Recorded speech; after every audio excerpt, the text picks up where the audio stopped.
तो आप लोग पढ़े थे रिलेशन, जितना पढ़ाया गया सब रिवाइज कर लियो ना? ठीक है। ठीक। तो सेट रिलेशन, अब फंक्शन की तरफ बढ़ते हैं। कुछ आप डिफिनीशन आपको बनानी है। फर्स्ट ऑफ ऑल मैं कुछ क्लू दे रहा हूँ, कुछ क्लू दे रहा हूँ, आप गेम जैसा समझो। I am going to some clue और you are going to make the definition of function. जैसा आप जानते हो वो नहीं बताना है। जैसा आपके टीचर बताए होंगे इंटरमीडिएट में, एक रूल, एक करस्पॉन्डेंस, एक फलाना, एक ढिकाना, ऐसा कुछ बताते हैं टीचर ना इंटरमीडिएट में। कि करस्पॉन्डेंस है, रूल है, कोई रूल करस्पॉन्डेंस नहीं है। आपको कुछ हिंट्स दे रहा हूँ और आपको ये बताना है कि what will be the precise definition of function.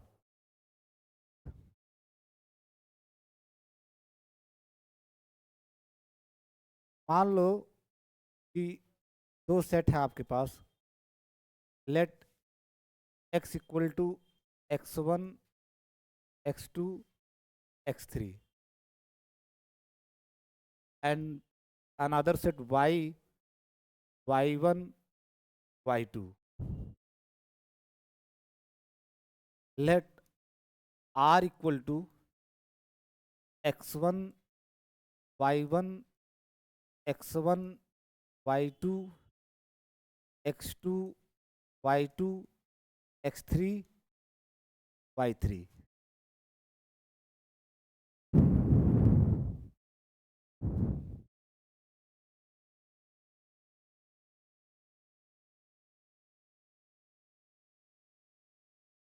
यहाँ भी y1 कर लिया, x3, y1, x3, y1। तो ये जो r आप बनाए हो ये किसका सबसेट है? x क्रॉस y का। This is subset of x cross y। क्योंकि x क्रॉस y में ऑर्डर्ड पेयर आएंगे। पहला उठाओगे सबके साथ ऑर्डर पेयर बनाओगे, दूसरा उठाओगे सबके साथ ऑर्डर्ड पेयर बनाओगे, तीसरा उठाओगे सबके साथ ऑर्डर्ड पेयर बनाओगे। तो वही x क्रॉस y है। और उसी में से कुछ एलिमेंट निकाल करके आप r बना रहे हो। तो जो आपका r है बेसिकली x क्रॉस y का सबसेट है। और अगर x क्रॉस y का सबसेट है मीन्स r रिलेशन है। देन जो भी x क्रॉस y का सबसेट होगा वो x से y में क्या कहलाएगा? Relation. Then r is a relation, r is a relation from x to y। x cross y का सबसेट मीन्स x से y में रिलेशन। में खासियत क्या है कि x1 y1 r में है, इसका मतलब x1 y1 से रिलेटेड है। x2 y2 r में, इसका मतलब x2 y2 से रिलेटेड है। x1 y2 r में, तो इसका मतलब x1 y2 से भी रिलेटेड है। x2 y2 इस रिलेशन में, इसका मतलब x2 y2 से रिलेटेड है। x3 y1 इसमें, तो इसका मतलब x3 y1 से रिलेटेड है। ये तो आपको बताया गया है। अगर x1 y1 है तो मीन्स x1 y1 से पहला वाला दूसरे से रिलेटेड है, इस रिलेशन से, इस रिलेशन से। x1 y2 भी इसमें है, इसका मतलब x1 y2 से भी रिलेटेड है। x2 y2 इसमें, इसका मतलब x2 y2 से रिलेटेड है। x3 y1 इसमें है, इसका मतलब x3 y1 से रिलेटेड है। इसको आप लिखते हो, अगर x1 y1 आपका r में है तो इसी चीज को आप ऐसे भी तो लिखते हो, x1 related to y1। x1 related to y1 मीन्स x1 y1 से रिलेटेड है। इसी चीज को एक नया नोटेशन अडाप्ट कर रहा हूं मैं। अगर x1 y1 से रिलेटेड है तो r के द्वारा जो x1 की इमेज होगी वो y1 बोल देंगे। हाँ बताइए।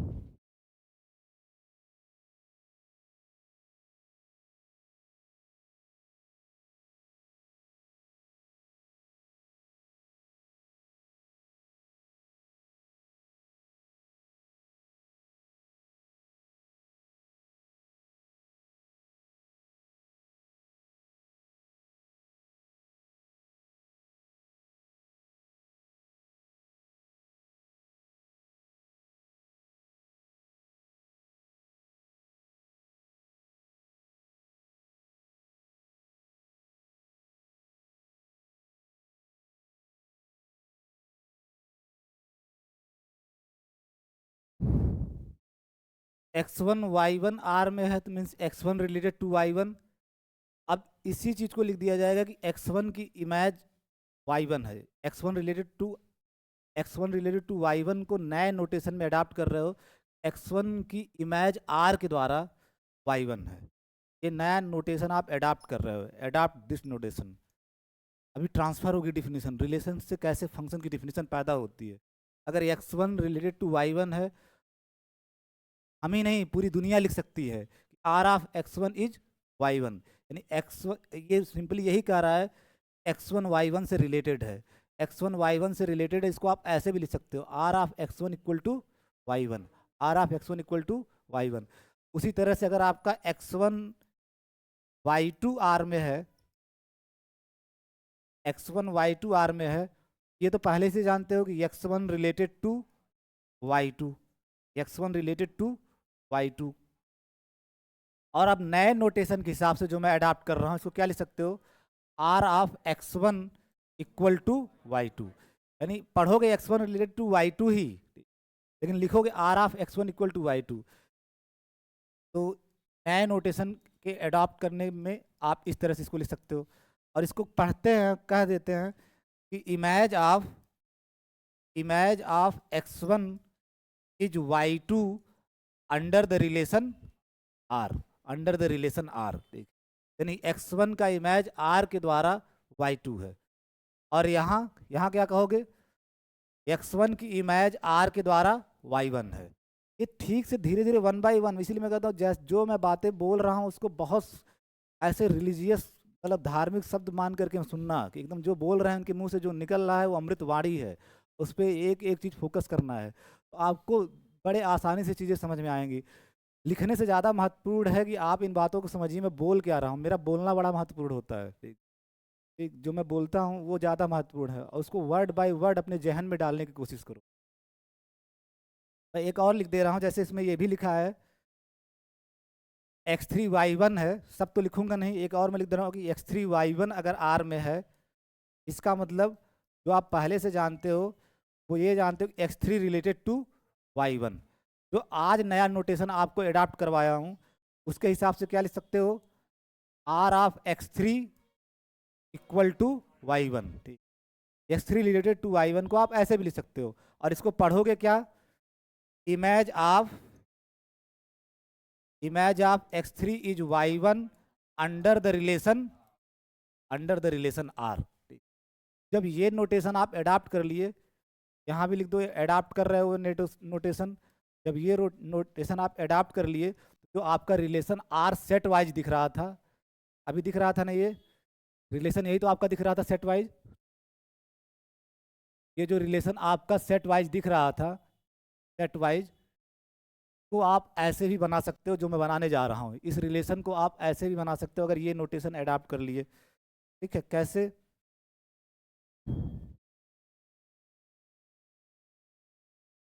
we can write relation are as follows, as follows, as follows।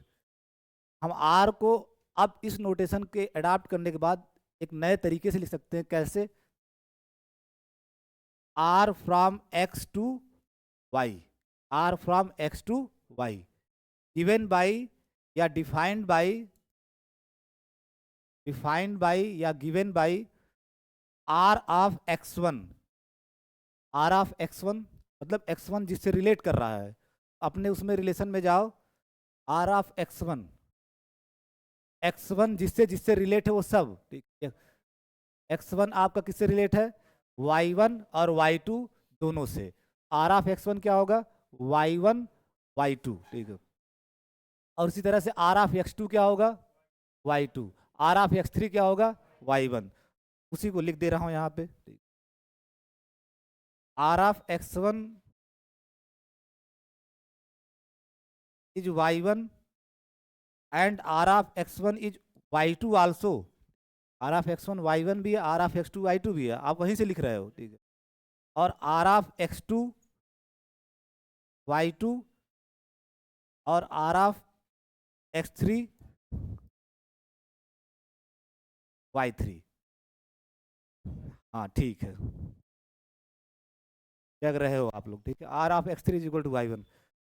तो जो रिलेशन आपका सेट वाइज दिख रहा था उसको आप इस नोटेशन में कन्वर्ट कर लिए। We can write relation r as follows, r from x to y given by defined by r of x1 equal to y1, r of x1 equal to y2 also, r of x2 equal to y2, r of ये 2 है, r of x3 equal to y1। इससे relate है उसको image के form में लिख लिया, और इसी को आप डायग्राम के थ्रू लिख सकते हो इसी चीज को।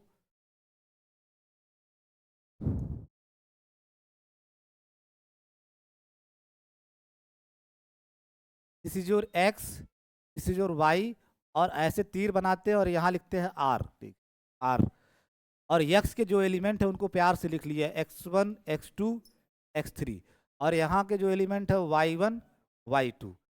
अब x1 आर x1 की इमेज क्या दे रहा है, y1, ऐसे आपने बना लिया, ठीक।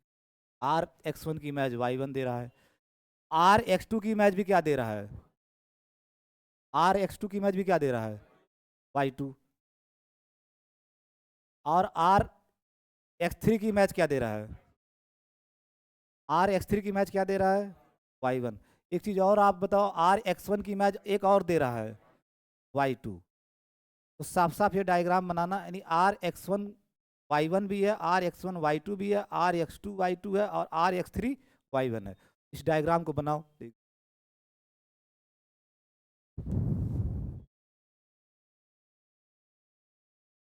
हम जब इंटरमीडिएट पढ़ रहे थे हमारे मतलब अजीब अजीब डिफिनेशन, करस्पॉन्डेंस, ठीक, करस्पॉन्डेंस, करस्पॉन्डेंस करस्पॉन्डेंस कुछ होता ही नहीं mathematics. You have set, you have relation, अब रिलेशन ही फंक्शन बनने वाला है, ठीक है। क्लियर कट आपकी सीढ़ी चलती है, सेट, सेट से रिलेशन बना, अब रिलेशन से ही फंक्शन बनेगा, और वो बनाओगे आप ही, ठीक है। लिखे नहीं थे क्या अभी तक तुम लोग? ठीक है, बताना कहाँ कहाँ से करना है, शुरू से। तुम लोगों को दिख, मैं बहुत परेशान हूँ कल रात से, लेकिन तुम लोगों को देखता हूँ तो बड़ा खुशी मिलती है, तुम लोगों के चेहरे इतने प्यारे लगते हैं, ठीक है। सारे दुख दर्द दूर हो जाते हैं, सारे दुख दर्द दूर हो जाते हैं, ठीक। तुम लोग दवा हो, मेडिसिन हो मेरी, ठीक है, मेडिसिन हो मेरी। कल रात से मुझे बहुत ज़्यादा टेंशन है, ठीक है।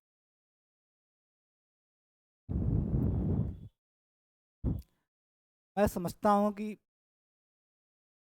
मेरे जैसे लोग गलत सदी में पैदा हो गए, मुझे 16वीं 16वीं सदी में पैदा होना चाहिए। किसी पे भरोसा करने लायक नहीं है, कब आपके साथ कोई बेईमानी कर जाए, कोई किसी पे भरोसा नहीं कर सकता। और मैं अपने स्टूडेंट पे बहुत, मतलब इतना डाई हार्ट भरोसा करता हूँ कि मैं अपनी प्रेमिका पर उतना भरोसा नहीं करता जितना स्टूडेंट पे करता हूँ, ठीक है। लेकिन जब स्टूडेंट ब्लफ करता है ना तो मुझे बहुत तकलीफ होती है, पता नहीं क्यों। मुझे लगता है कि मेरा मतलब स्टूडेंट अपने गुरु के साथ ऐसा कैसे कर सकता है, वो भी मेरे जैसे शिक्षक के साथ, ठीक है। मेरे जैसे शिक्षक जो अपना समय बर्बाद कर देता है अपने लड़कों के लिए, ठीक है, अपना पैसा तक दे देता है, ठीक है। तुम लोगों को नहीं कर रहा हूँ, लेकिन जब ऐसी खबरें आती हैं बड़ी तकलीफ होती है, ठीक।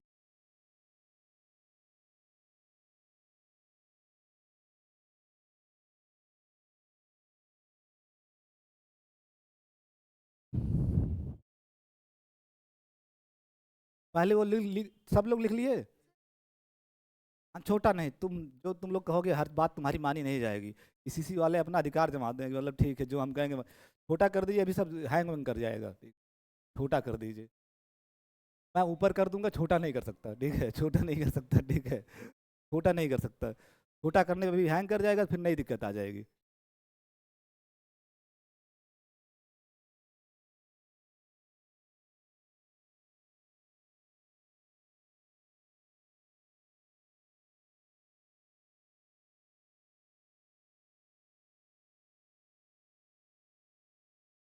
वो गाना राज कपूर वाला मुझे बहुत याद आता, सब कुछ सीखा हमने ना सीखी होशियारी, सच है दुनिया वालों हम है अनाड़ी। ये दर्द है, ठीक है। ऐसे लड़के कर देते हैं अपने गुरु के साथ ऐसा, वो भी मेरे जैसे आदमी के साथ। मतलब अगर मैं बिलीव करके तुम्हें अपना फ़ोन पे नंबर बता दे रहा हूँ, मैं बिलीव करके अपना पासवर्ड बता दे रहा हूँ, और तुम मुझे ही बर्बाद करने में लगे हुए हो। बिलीव है, ये ट्रस्ट है, आप तोड़ रहे हो।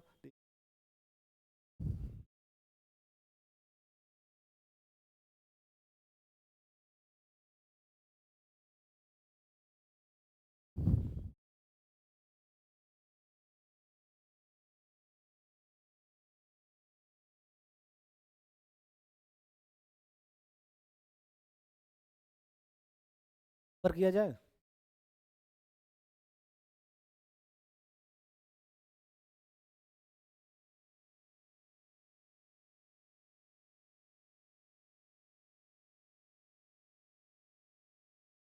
हाँ, उसी रिलेशन को इस तरह से लिख सकते हैं, उसी रिलेशन को इस तरह से भी लिख सकते हैं, और लिखा भी जाता है ऐसा, कि ऐसा नहीं। जैसे आप रिलेशन सेट वाइज लिखते हो, वैसे रिलेशन को आप ऐसे भी लिख सकते हो, ऐसे भी लिख सकते हो, हर रिलेशन को ऐसे लिख सकते हो। और फिर उसके बाद वेन डायग्राम में भी लिख सकते हो, जो नीचे बनाया हूँ। आप ऐसे भी लिख सकते हो, फिर नीचे डायग्राम भी जो बनाए हो वैसे लिख सकते हो।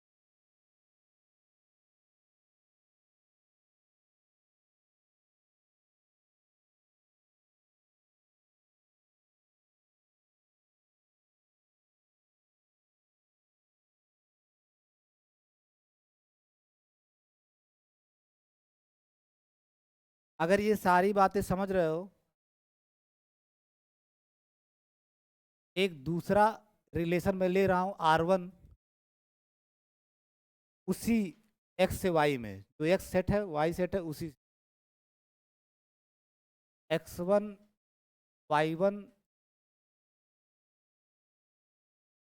X2 Y2, और एक फिर आर लिए ही थे, एक और रिलेशन ले लिया, X1 Y1 X2 Y1। आप इन दोनों रिलेशन को पहले इस फॉर्म में लिखोगे, इस फॉर्म में, ये लिखा गया इस फॉर्म में, फिर डायग्राम फॉर्म में। जल्दी लिख के दिखाओ मुझे।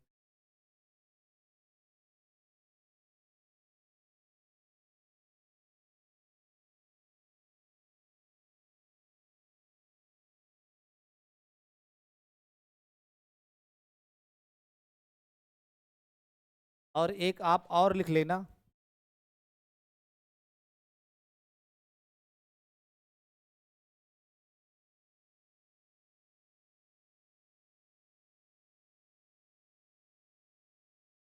तीनों रिलेशन को जो आप ऐसे लिखते हो, ये एक्स से वाई में रिलेशन ही है, इन तीनों रिलेशन को नए नोटेशन में लिखना है। एक तो आपको पहले इस प्रकार से लिखना है, फिर नीचे उसका ये वर्जन लिखना है, फिर R1 के लिए भी वैसे, फिर R2 के लिए भी वैसे, फिर R3 के लिए वैसे। मेरा प्रश्न समझ पा रहे हो ना, क्या लिखवाना चाह रहा हूँ आपसे?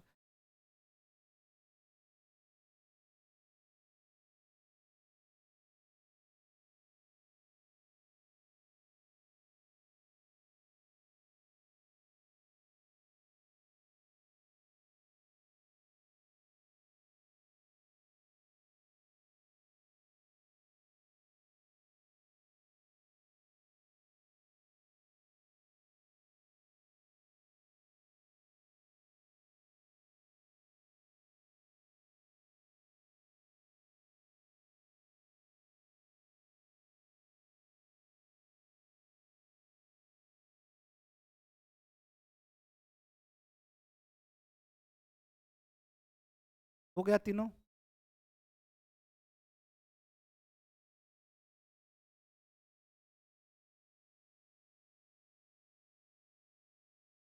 आप किसकी इतना पैसा बर्बाद कर दिया? कौन बताया था ये किताब खरीदने? शांति नारायण? पहले कहीं दूसरी जगह गए थे क्या एक आध बार?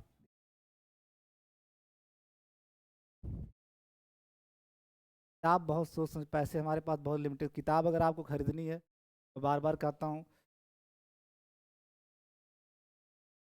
SK मापा की खरीदा कीजिए, अगर आपको बहुत शौक है। या अगर थोड़ी सी आपकी अंग्रेजी और अच्छी है, अगर अंग्रेजी अच्छी है, तो RG बार्टल, सरबर्ट बार्टल बता दो कि मार्केट में, वो दे देंगे, सरबर्ट एंड बार्टल। किताब भी बहुत अथेंटिक पढ़ना चाहिए, अंड बंड कोई किताब जो तुम लोग पढ़ते हो वहीं सब गड़बड़ होता है मामला। शांति Narayan, SC Malik, NN Bhattacharya, PCC वाले तो NN भट्टाचार्य के नाम को जानते ही नहीं है, जैसे लगता है वही परशुराम है NN भट्टाचार्य। ठीक है, ठीक है, NN भट्टाचार्य। तो अगर थोड़ी बहुत अंग्रेजी आपकी अच्छी है, तो मैं कहता हूँ इस किताब को फॉलो करो, और थोड़ी इंग्लिश थोड़ी उतनी अच्छी नहीं है, तो आप इसको, इसके अलावा कोई तीसरी किताब मत फॉलो फॉलो किया करो, क्योंकि ये इसमें कोई मिस्टेक नहीं है। बाकी वो जो तुम लिए हो ना, उसमें 200 मिस्टेक तो मैं तुम्हें दिखा दूंगा, 200 मिस्टेक तो मैं तुम्हें दिखा दूंगा। गाइड है, पहली बात तो किताब ही नहीं है, ठीक है। किताब और गाइड में अंतर होता है, ठीक है। आथर्स और राइटर में अंतर होता है। आथर्स बनने में एक आदमी की ज़िंदगी खत्म हो जाती है। These are authors, they are writers, they are writers. Dinesh sir भी हमारे राइटर हैं। राइटर तो कोई भी बन सकता है, ठीक है। आथर्स बनने के लिए आपको बहुत कुछ करना पड़ता है, तब आपका पब्लिकेशन वाला किताब छापता है, ऐसे छापेगा ही नहीं।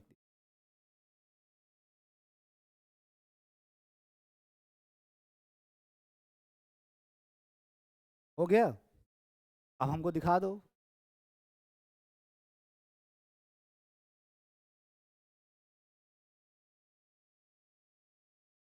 और कोई दिखाए?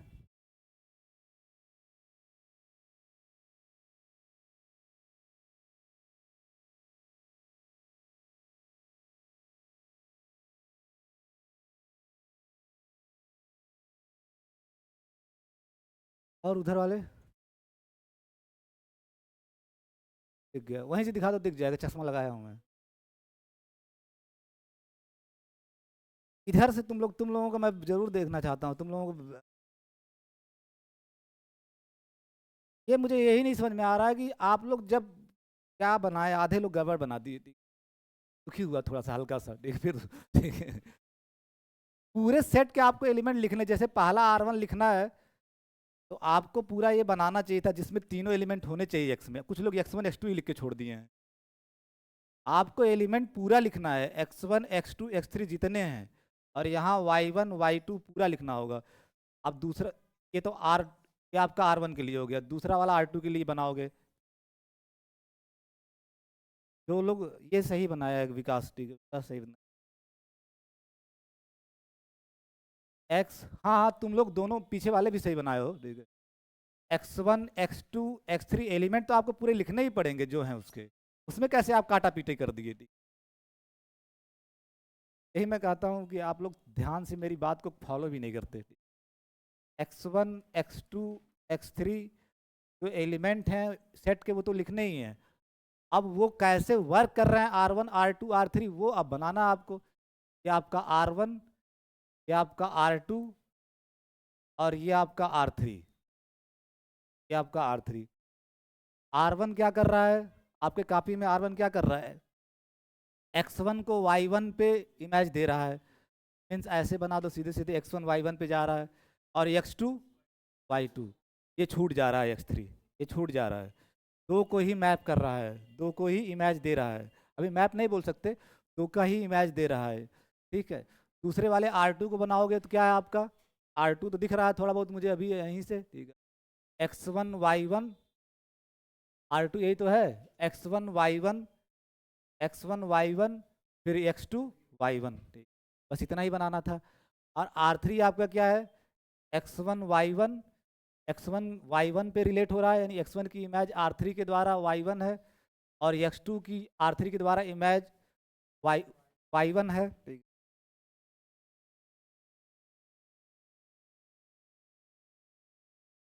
ठीक है, और x3 की y2 है।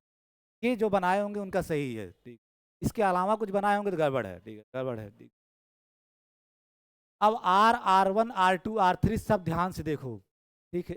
R को देखो, R1 को देखो, R2 को देखो, R3 को देखो। R क्या कर रहा है, एक x1 की दो इमेज दे रहा है, दे रहा है ना। x1 की, यहाँ ध्यान से देखो, R क्या कर रहा है, x1 की दो इमेज दे रहा, x1 को y1 पे भेज रहा है, x2 को x1 को y2 पे भी भेज रहा है, x1 को y1 पे भी भेज रहा है, x1 को y2 पे भेज रहा है, दो जगह दे रहा है। यानी यूनिक इमेज नहीं दे रहा है, R यूनिक इमेज नहीं दे रहा है, एक एलिमेंट का दो इमेज दे रहा है, ठीक है। यहाँ ये गड़बड़ी हो रही है। अब आते हैं R1 में। R1 में x1 की y1 इमेज आ रही है R1 के द्वारा, x2 की y2 इमेज आ रही है R1 के द्वारा। इमेज तो यूनिक है, इसमें कोई दिक्कत नहीं है, लेकिन एक एलिमेंट छूट जा रहा है x का, जिसका कोई इमेज नहीं मिल रहा है, जिसका कोई इमेज नहीं मिल रहा है, यहाँ ये गड़बड़ी हो जा रही है। फिर आते हैं R2 में।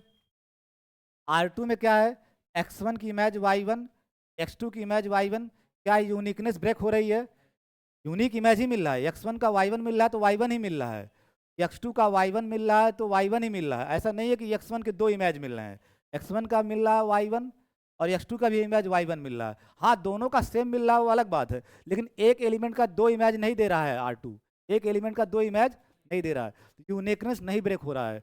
ब्रेक यहाँ भी क्या हो रहा है, x का एक एलिमेंट छूट जा रहा है, एक एलिमेंट छूट जा रहा है। अब आते हैं R3 वाले रिलेशन पे। यहाँ क्या है, x1 की इमेज y1, x2 की इमेज y1 और x3 की इमेज y2। तो हर एलिमेंट की यूनिक इमेज भी आ रही है, x1 की y1, x2 की y1 और x3 की y2। x1 की एक ही इमेज आ रही है ना y1, ऐसा नहीं कि दो इमेज आ रही है कि और लोग सोच रहे हैं दो तीर बनी हुई है। तीर बनने से मत देखो, आप सोचो कि x1 की इमेज एक ही आ रही है y1, x2 की इमेज एक ही आ रही है y1। हाँ, वो दोनों आपस में बराबर, वो अलग मुद्दा है, वो बात की बात है, उसको देखते हैं, उसका कुछ नामनक्लेचर होगा, ठीक है। और x3 की इमेज आ रही है y2। तो हर x के हर एलिमेंट का यूनिक इमेज दे रहा है R3। x R3 क्या कर रहा है, x के कोई एलिमेंट छूट भी नहीं रहे हैं, कोई एलिमेंट छूट भी नहीं रहे हैं, हर एलिमेंट, अब की बार सारे एलिमेंट का इमेज मिल रहा है, सारे एलिमेंट का इमेज दे रहा है और यूनिक इमेज दे रहा है। तो सिर्फ ये आपका फंक्शन है, ये आपका फंक्शन है। बाकी जो है ये रिलेशन ही फंक्शन बनेगा। तो आर जो रिलेशन वो फंक्शन नहीं है, क्यों नहीं है, क्योंकि एक एलिमेंट का दो इमेज आ जा रहा है, यूनिकनेस खत्म, ठीक है। R1 जो रिलेशन है ये फंक्शन क्यों नहीं है, ये फंक्शन क्यों नहीं है, क्योंकि एक x का एक अभी डोमेन को डोमेन आपके पास नामनक्लेचर नहीं है, ठीक है। x3 का एक एलिमेंट छूट जा x का एक एलिमेंट x3 छूट जा रहा है जिसकी इमेज नहीं आ रहा है, इस वजह से ये नहीं है। R2 रिलेशन क्यों नहीं है, वहां भी वही बात है कि x3 का एक इमेज, x3 एक एलिमेंट x का छूट जा रहा है जिसका कोई इमेज नहीं मिल रहा है, ठीक, इस वजह से ये भी फंक्शन नहीं है। फंक्शन लिख के ऐसे काट देना नहीं है, ठीक है, ये भी नहीं है। रिलेशन है लेकिन फंक्शन नहीं है। आर आपका रिलेशन है लेकिन फंक्शन नहीं है। R1 भी आपका रिलेशन है लेकिन फंक्शन नहीं है। R2 भी आपका रिलेशन है लेकिन फंक्शन नहीं है, क्योंकि डोमेन, अब फिर मैं डोमेन बोल दिया, डोमेन नहीं बोल रहा है। x का एक एलिमेंट, x का एक एलिमेंट मिल रहा है जिसकी इमेज R2 नहीं दे रहा है, ठीक, यूनिकनेस तो फॉलो हो रहा है, ठीक है, इमेज वाला बात फॉलो हो रहा है, लेकिन x का एक एलिमेंट छूट जा रहा है जिसकी इमेज R2 नहीं दे रहा है। R3 पे आओगे, ये तो रिलेशन है, लेकिन ये ऐसा रिलेशन है जो हर एलिमेंट का इमेज भी दे रहा है x के, हर एलिमेंट का इमेज भी दे रहा है x के और यूनिक दे रहा है, यूनिक दे रहा है। इसका मतलब रिलेशन ही फंक्शन बनेगा। शर्त क्या है, अगर x के हर एलिमेंट को y के यूनिक एलिमेंट से रिलेट कर रहा हो। एक रिलेशन को आप फंक्शन बोल दोगे, आप ही को बनाना हो डिफिनीशन इतने क्लू से, तो आप यही तो कहोगे एक ऐसा रिलेशन फंक्शन कहलाएगा जो x के हर एलिमेंट को, हर एलिमेंट को, एक भी छूट नहीं रहा, हर एलिमेंट को y के यूनिक एलिमेंट से रिलेट कर रहा हो, तो उस रिलेशन को क्या बोल दोगे, फंक्शन। तो now write down the precise definition of function.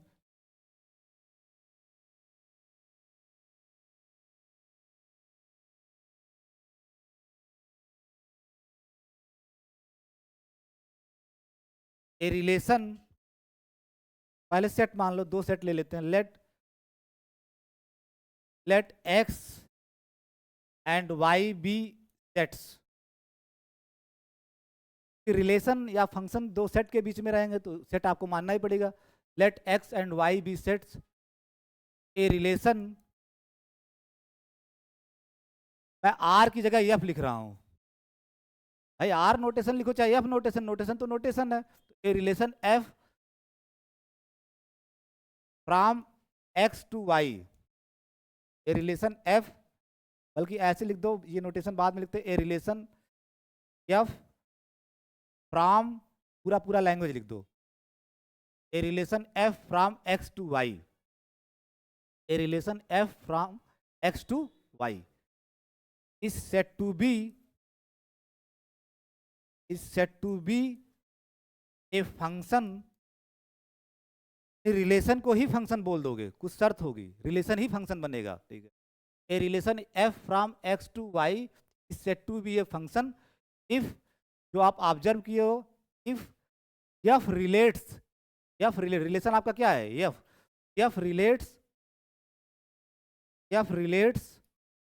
each element of x, each element each पे अंडरलाइन कर देना, ठीक है, 3-4 underline, each element of each element of x, f relates each element of x to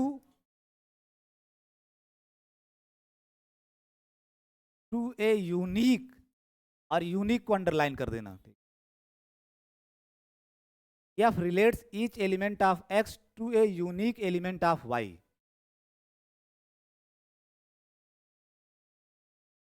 element of y, बस इतनी सी definition लिखनी है function की। जब भी एग्जाम में डिफाइन फंक्शन, इससे ज्यादा कुछ लिखना नहीं है। A relation f from x to y is called, या is said to be a function if f relates each element of x a unique element of y।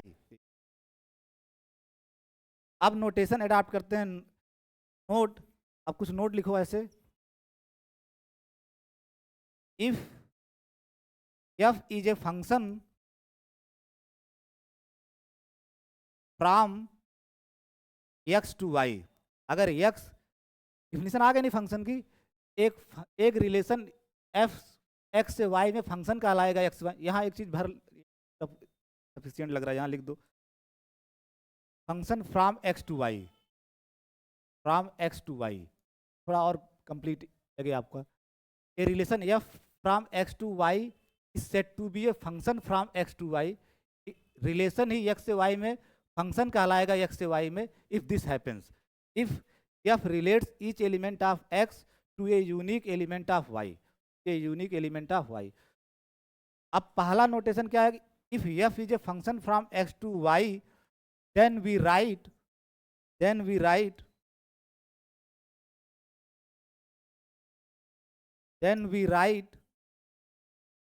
f जैसा आप लिखते चले आए हो, f दिस नोटेशन। अगर f function है from x से y में, इतना बड़ा जो लैंग्वेज लिखे हो उसके लिए ये नोटेशन लिखोगे, वी राइट f। और इसको मेरी लाइन से ध्यान सुनना, इसको कभी मत पढ़ना f is such that from x to y। बहुत बेवकूफ आदमी इसको पढ़ देते f is such that from x to y। ये नोटेशन है, पढ़ोगे इसको क्या, f from x to y, function f from x to y। कभी मत पढ़ना f इज सच दैट। एक लड़का सिर्फ इसी वजह से इंटरव्यू से बाहर हो गया, उसके मुंह से यही निकल गया, f is such that x to y। वो आगे क्वेश्चन ही नहीं पूछा, भगा दिया, ठीक है जाओ तुम पढ़ाने लायक हो ही नहीं, तुम बर्बाद कर दोगे जितनी जनरेशन आने वाली है, ठीक है। ये सच दैट नहीं है, ये लिखने का तरीका है। इसको आप पढ़ोगे क्या, f is a function from x to y, f is a function from x to y, उसी के लिए नोटेशन है, f is a function from x to y, not f is such that x to y, ठीक है। कुछ तो और खतरनाक पढ़ते हैं इसी वाले, f is such that x tends to y, ठीक है, टेंड ऑन भी कराने लगते हैं तो आपको समझना है कि इस लैंग्वेज के लिए जो ये लिखे हो इतना बड़ा, उसके लिए ये नोटेशन है। अब पढ़ोगे भी यही, f is a function from x to y, not आपको पढ़ना है कि f is such that x to y या f is such that x tends to y, ये सब कुछ नहीं पढ़ना। जब भी ऐसा लिखा मिले तो आपको पढ़ना है a function f from x to y। और इसी को कुछ लोग ऐसे भी लिखते हैं, x y, और ऐसे तीर बनाते और यहाँ f लिख देते हैं। सेम ही चीज़ है, चाहे ऐसे लिखो चाहे ऐसे लिखो। इसको भी आप पढ़ोगे f is a function from x to y। अगर f is a function from x to y है, then we write this notation या दिस नोटेशन। ज़्यादातर हम लोग ये फॉलो करते हैं,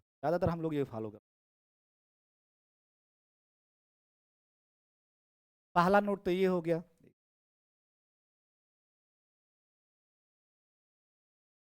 नेक्स्ट नोट,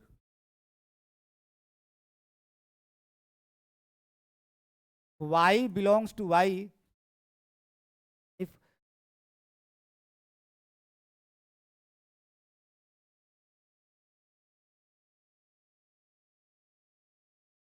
हाँ बहुत जल्दी आए, ठीक। If f is a function from x to y, अगर f आपका फंक्शन है x से y में, then we say that x को बोल देते हैं डोमेन, x को बोल देते हैं domain. We say that x is domain of function F and जो वाई है वाई को बोलोगे नहीं कौन बोला रेंज, रेंज नहीं को डोमेन, ठीक है। Then we say that X is domain of function F and Y is codomain, C O codomain, domain of function F. अगर x से y में f फंक्शन है तो x को डोमेन बोलते हैं, y को कोडोमेन बोलते हैं। आजकल 9 से ही बातें सिखाई जाती है, ये डोमेन है, ये डोमेन फंक्शन है x से y में तो ये डोमेन, ये कोडोमेन, नामनक्लेचर है, नामकरण है, ठीक है ठीक।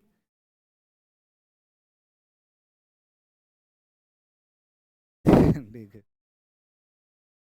Late y belongs to y। अब y क्या है आपको क्लियर है, y कोडोमेन है फंक्शन का, y फंक्शन का ये क्या है y कोडोमेन। तो let y belongs to y if fx equal to y, क्योंकि फंक्शन है तो y किसी न किसी का इमेज, y अगर इमेज किसी, अब हो सकता है इमेज ना हो, लेकिन y का एलिमेंट है जो किसी डोमेन के एलिमेंट का इमेज है। For some x in x आपका डोमेन है, y x के किसी एलिमेंट का इमेज है, देन वी से दैट, सब टर्मिनोलॉजी है, then we say that y is the image of x, y is the image of x, image of x under the map f,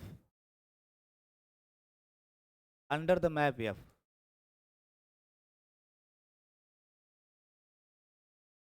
ये तीन, पहले तो फंक्शन की definition आपके पास आ गई और तीन कन्वेंशन आ गए कि अगर f x से y में फंक्शन है तो उसको ऐसे लिखेंगे, f is from x to y। दूसरा x को डोमेन बोलोगे, y को कोडोमेन बोलोगे, और y अगर किसी एलिमेंट का इमेज है जिसको आप ऐसे लिख रहे हो F X equal to Y for some x in domain, तो कहते हैं y is the image of x under the map f, under the map f।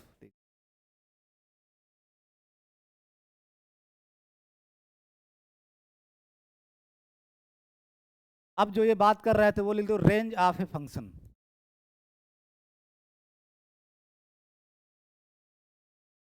Range of a function. आपको बीएससी लेवल में कभी भी फंक्शन का domain range को domain range ये सब निकालने के लिए नहीं पूछा जाएगा, ये इंटरमीडिएट के सवाल हैं, खास करके जेई वाले पूछते हैं इवन फंक्शन इसका डोमेन बताओ रेंज बताओ। बीएससी में ये सब नहीं पूछा जाएगा। आपके पास फंक्शन है, उस फंक्शन की कंटिन्यूटी की जाएगी, लिमिट की जाएगी, डिफ्रेंसिबिलिटी की जाएगी। आपसे बेवकूफ़ी भरा काम ये नहीं करवाना है, फंक्शन लिख दिया एफ एक्स इक्वल टू, हालांकि तुम बता भी सकते हो F X equal to X square, तो इस फंक्शन का डोमेन बताओ, को डोमेन बताओ, रेंज बताओ, फलाना ठिकाना, ये सब नहीं आपको यहाँ इस लेवल पे नहीं, तो टीचर को बताना चाहिए ना आपके सिलेबस में है। रेंज ऑफ ए फंक्शन, ठीक है, रेंज ऑफ ए फंक्शन।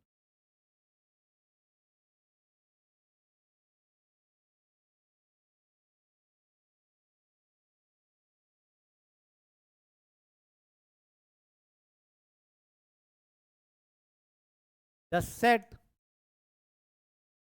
पहले लिख लो नहीं तो आप लोग आधे लोग समझ नहीं पाएंगे। Let F from x to Y be a map, be a map F आपका एक्स से वाई में मैप है। फंक्शन और मैप सिनोनिम्स हैं, फंक्शन को ही मैप बोलते हैं, कोई अंतर नहीं है। कुछ लोग कहते हैं नहीं मैपिंग अलग चीज़ है फंक्शन अलग, कुछ भी अंतर नहीं है। जैसे स्काई सर्विस एक ही आदमी है, मैं बार बार कहता हूँ, वैसे फंक्शन और मैप एक ही बात है। अगर ज़्यादातर मैं मैप लिखूंगा आगे, कि मैप छोटा सा लगता है और अच्छा भी लगता है मैप, बार बार फंक्शन बोलने से अच्छा लगता है मैप बोलो। फंक्शन और मैप एक ही बात है, function and map are synonyms, कुछ भी अंतर नहीं है, सिनोनिम्स। कुछ किताबें हैं जो जब आप इंटरमीडिएट पढ़ते हो तो मैपिंग वैपिंग पता नहीं क्या उसमें लिखते हैं इधर उधर का, ठीक है, ये दोनों एक ही बात है। देन द सेट डोमेन के जितने भी एलिमेंट हैं। मैप की डिफिनीशन क्या कहती है, फंक्शन की डिफिनीशन क्या कहती है कि डोमेन के हर एलिमेंट की इमेज आएगा, ईच एलिमेंट लिखे हो ना, each element of X related to unique element of Y. इसका मतलब डोमेन के हर एलिमेंट का इमेज आएगा, तो डोमेन के हर एलिमेंट का इमेज इकट्ठा कर लो, तो जो भी आया तो एफ एक्स इमेज यही तो आएगा। इमेज ऐसे तो लिखते हो, एक्स की इमेज एफ के द्वारा ऐसे तो लिखते हो, F of X for every X belongs to X. लेकिन लिखने का तरीका ये होता है, फॉर एवरी लिखते नहीं यहाँ पे, सच दैट अंडरस्टूड रहता है, अंडरस्टूड रहता है। तो F X X belongs to x,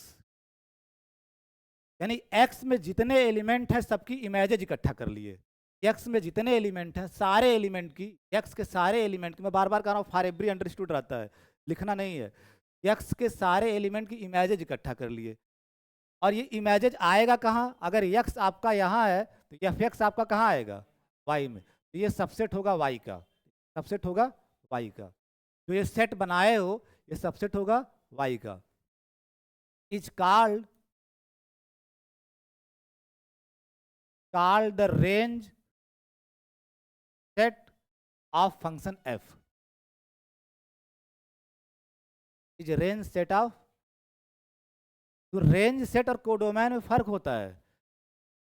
range मतलब जितने इमेजेज आ रहे हैं उनको इकट्ठा कर रहे हो, डोमेन के एलिमेंट की जो इमेजेज आ रहे हैं उनको इकट्ठा कर रहे हो। और कोडोमेन मतलब फंक्शन जहाँ जिसमें है, फंक्शन किसी सेट से किसी सेट में होगा ना, तो फंक्शन जिसमें है वो पूरा का पूरा सेट कोडोमेन कहलाएगा। तो note that range of function F को ऐसे लिखते हैं, range of F, range of F, function की रेंज। और कोडोमेन ऑफ फंक्शन को ऐसे लिखते हैं, कोडोमेन ऑफ एफ। क्या रिलेशन होगा दोनों में, सबसेट। वो तो ऊपर भी दिख रहा है आपको, इसी को आप बोल रहे हो कि ये रेंज सेट है, वो किसका सबसेट है, वाई का, और वाई फंक्शन का क्या है, कोडोमेन। तो रेंज, हम किसी भी फंक्शन का रेंज हमेशा कोडोमेन का क्या होगा, सबसेट।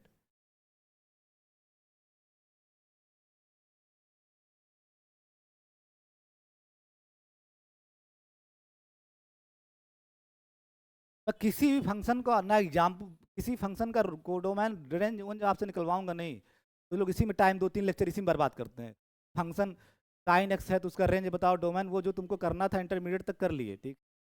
यहाँ आपको फंक्शन जानना है, कुछ टर्मिनोलॉजी जान लिए, अब उस फंक्शन पे, फंक्शन एक ऑब्जेक्ट है जिस पे आपको एनालिसिस करना है, जिस पे आपको एनालिसिस करना है। नॉट कि कैलकुलस कर रहे हो बैठ के, आधे लोग कैलकुलस कर रहे हैं, इसका डोमेन क्या होगा, इसका रेंज क्या होगा, इसका कोड डोमेन क्या होगा, ये सब कभी तुम अंसाल उठा के देखो, पूछा नहीं है, कभी पूछता नहीं। लेकिन कुछ टीचर 2 लेक्चर इसी में बर्बाद कर देते हैं, फंक्शन का रेंज, ये सब जेई मेन उनका सवाल है, ठीक है, जेई मेन और इंटरमीडिएट तक की बातें हैं।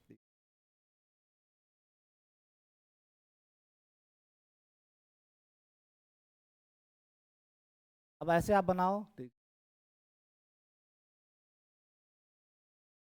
Late X and Y be two sets, X and Y be two sets. जब ऐसे बनाता हूँ तो मतलब नया आर्टिकल कुछ नया चीज बताने जा रहा हूँ। Let X and Y be two sets, let F from x to Y and G from x to Y be functions. X से वाई में एफ बी फंक्शन है और एक्स से वाई में पी बी फंक्शन है, यानी दोनों function का डोमेन कोडोमेन सेम है, दोनों फंक्शन का डोमेन कोडोमेन सेम है। वी से दैट एक टर्म क्वाइन करने जा रहे हो, एक नई डिफिनेशन देने जा रहे हो। जब भी वी से दैट मतलब कुछ डिफाइन करना, we say that the function F is equal to यानी इक्वलिटी ऑफ फंक्शन डिफाइन करने जा रहे हो। We say that F is equal to G, और इसे डिनोट करते हो जैसे आप बचपन में डिनोट करते हो, denoted by F equal to, कोई चीज इक्वल है तो ऐसे डिनोट करते हो, we say that F is equal to G, we say that F is equal to G, इसको सिंबल में क्या लिखोगे, ये F equal to G. If,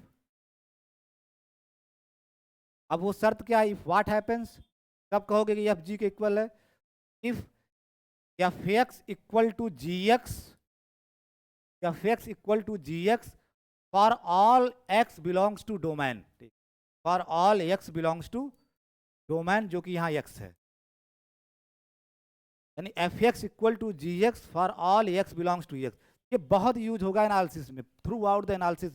जब भी दो फंक्शन को बराबर दिखाना होगा, 10 कंक्लूड करते हैं, एफ बराबर G if and only if दो फंक्शन इक्वल होंगे, दो फंक्शन इक्वल होंगे, F equal to G if and only if this happens, F X equal to G X for all X belongs to X. कभी भी दो function को अगर बराबर दिखाना है तो आपको ये दिखाना पड़ेगा, दो फंक्शन को बराबर दिखाना है कि ये बराबर जी है, तो आपको क्या दिखाना होगा कि डोमेन के हर एलिमेंट पे एफ और जी बराबर इमेज दे रहे हैं, डोमेन के हर एलिमेंट पे एफ और जी क्या दे रहे हैं, बराबर इमेज। और इसको दिखाने के लिए क्या करोगे, जब आप कह रहे हो for all X belongs to X, इसका मतलब कोई आर्बिट्रेरी एलिमेंट ले लोगे डोमेन का, ठीक है, और फिर दिखा दोगे कि एफ और जी बराबर इमेज दे रहे हैं। जब भी लिखा जाता है for all X belongs to X, इसका मतलब let X belongs to X लिखोगे, तो आर्बिट्रेरी एलिमेंट एक्स का ले लोगे और दिखा दोगे कि एफ और जी उस एलिमेंट का बराबर ही मैच दे रहा है, और जो ही ऐसा होगा तुरंत ये लिख दोगे, दोनों फंक्शन बराबर हो जाएंगे। तो दो फंक्शन को ये पकड़ना कि कभी भी दो फंक्शन को बराबर दिखाना है तो डोमेन का आर्बिट्रेरी एलिमेंट लोगे, क्योंकि लिखा गया है कि दो फंक्शन बराबर होंगे बाई डिफिनीशन या साफ साफ लिखा गया है कि we say that F is equal to G denoted by f equal to g if fx equal to gx for all x belongs to x। Means domain के हर एलिमेंट का इमेज f और g सेम दे रहे हैं, f और g same दे रहे हैं। fx equal to gx for all x belongs to x, इसको दिखाने के लिए भी क्या दिखाओगे, जब ये भी दिखाना होगा तो क्या दिखाओगे, let x belongs to x लेके चलोगे, डोमेन का एक आर्बिट्रेरी एलिमेंट लेके चलोगे, और फिर दिखा दोगे कि दो f और g x की बराबर इमेज दे रहे हैं, और जो ही ऐसा होगा तुरंत क्या लिख दोगे, f बराबर g। Are you getting my point? अब एक क्वेश्चन, इस पे एक क्वेश्चन कर लो।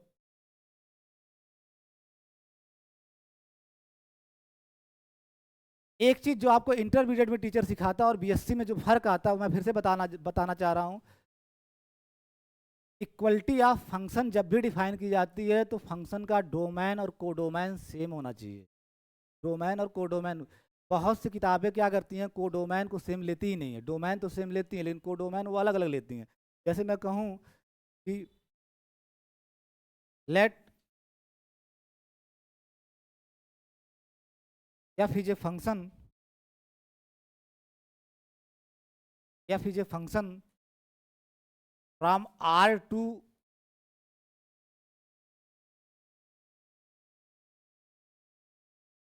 क्लोज इंटरवल माइनस, ये तो जानते हो क्लोज इंटरवल, इसके बारे में अभी डिटेल से और बात होगी। एफ एक फंक्शन है सेट ऑफ रियल नंबर से, ये सेट ऑफ रियल नंबर है से minus close interval -1 to 1। Let F from function, F is a function from R to close interval -1 to 1, ठीक है, defined by F of X equal to sine X, F of X equal to sine X, and G equal to R से R में define कर रहे हैं, R से R में। Let G is a map या G is a function from R to R, set of real numbers to set of real numbers, defined by कैसे work कर रहा है ये फंक्शन, कैसे वर्क कर रहा है, तो जी ऑफ एक्स यानी यहाँ के किसी एलिमेंट का इमेज साइन एक्स ही दे रहा है, साइन एक्स ही दे रहा है। माई क्वेश्चन इज दैट कि क्या आर मतलब क्या, मैं आपसे पूछने जा रहा हूँ, क्या are F and G equal,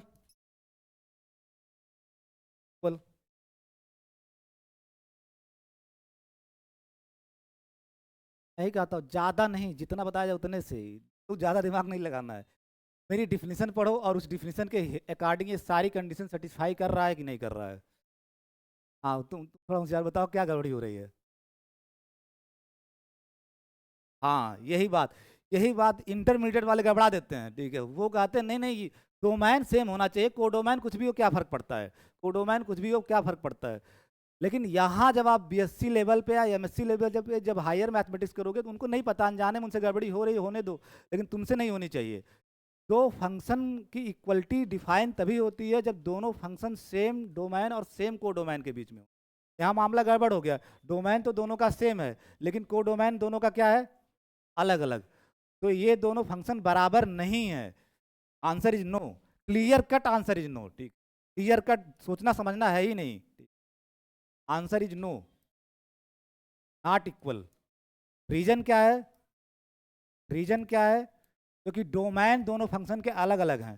domain of F, अरे pardon me, codomain, pardon me, codomain of F is not equal to codomain of,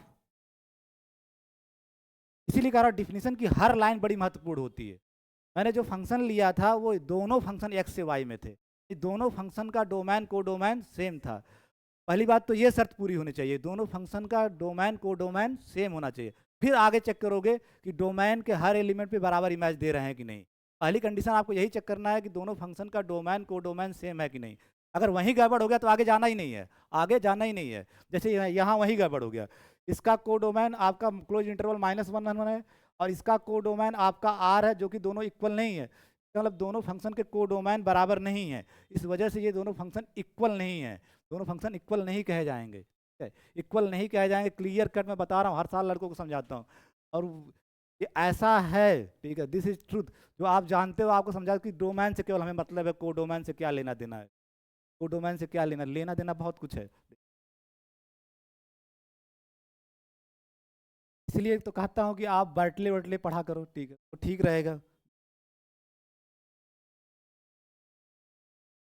second question,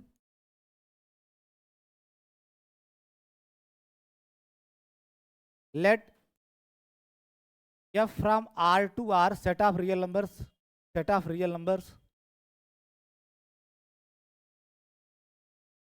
be a function, be a function defined by, जब भी function define करोगे तो यहाँ के element की image ही तो बताओगे क्या होगा। फंक्शन जब भी डिफाइन करोगे तो क्या मतलब है, डोमेन के एलिमेंट का इमेज क्या आ रहा है, तो एफ एक्स, जहाँ एक्स आपका यहाँ से है, एक्स आपका यहाँ से, F X is given as sine X minus cos X for all X belongs to, जब भी फंक्शन लिखोगे इसका मतलब अगर आप फंक्शन कह रहे हो तो डोमेन के हर एलिमेंट का इमेज बताना होगा, तो for all X belongs to domain, जो कि यहाँ आर है।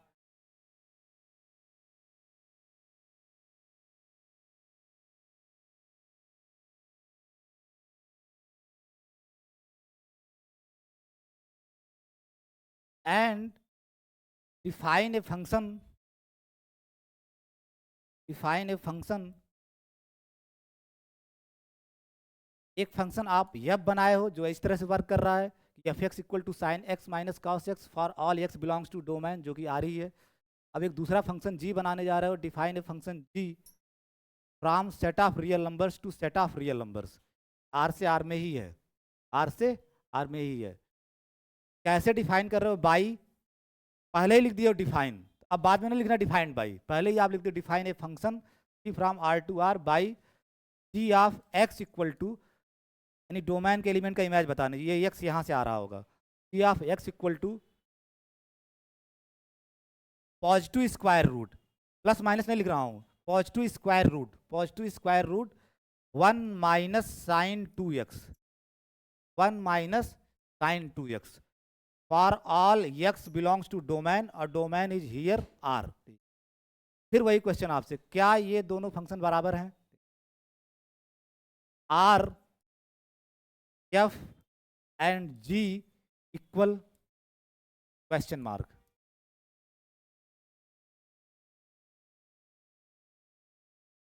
आप 1 मिनट का समय लेकर के सोच समझ के आंसर बताइए, क्या ये दोनों फंक्शन बराबर हैं।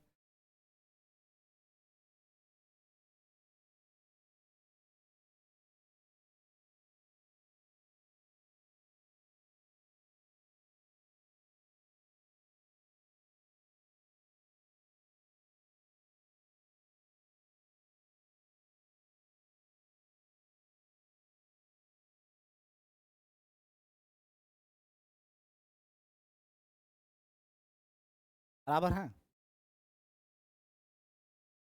हाँ, कर दिए ना, sine square X plus cos square X. This this is the beauty of mathematics. अब ठीक है।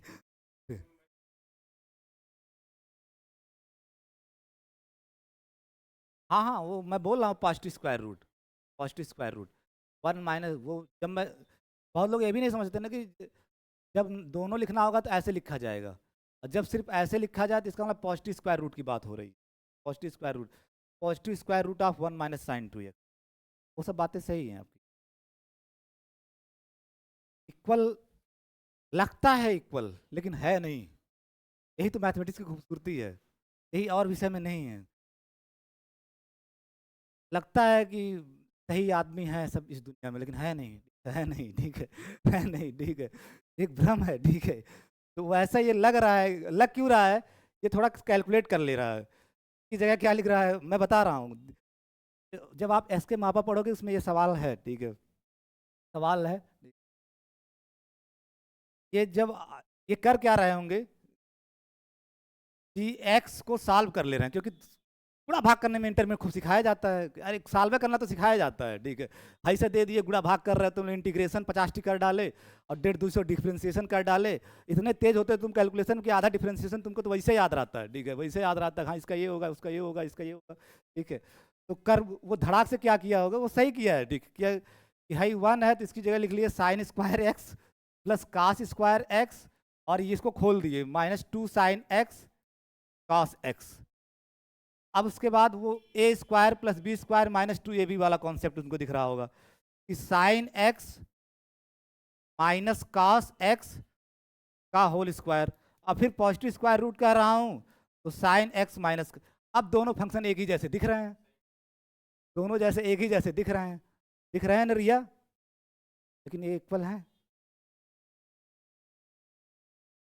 तो जो ये कर रहे हो यही तो नहीं कर पाओ, अगर फंक्शन जो दिया है एज इट इज आपको वैसे ही लेके, उसमें चेंजेज वेंजेज नहीं। अब आप बताओ एफ ऑफ जीरो क्या आएगा? अगर आर से आर में पूरा फंक्शन डिफाइन है तो जीरो पे भी तो इमेज आएगा। एफ ऑफ जीरो क्या आएगा? टेल मी क्विकली, आप बताना, इनके अलावा कोई नहीं बताएगा, ये बताएंगे एफ ऑफ जीरो क्या आएगा। हाँ, साइन जीरो, प्रेम से लिखो, ठीक है, प्रेम से लिखो, sine zero minus cos zero. Sine zero is zero, cos zero is one, that is -1, that is -1। अब इसमें जीरो रखो, इस फंक्शन में, ये मत देखना यहाँ पे जो ये कर रहे हो ये तो गड़बड़ है, ठीक है।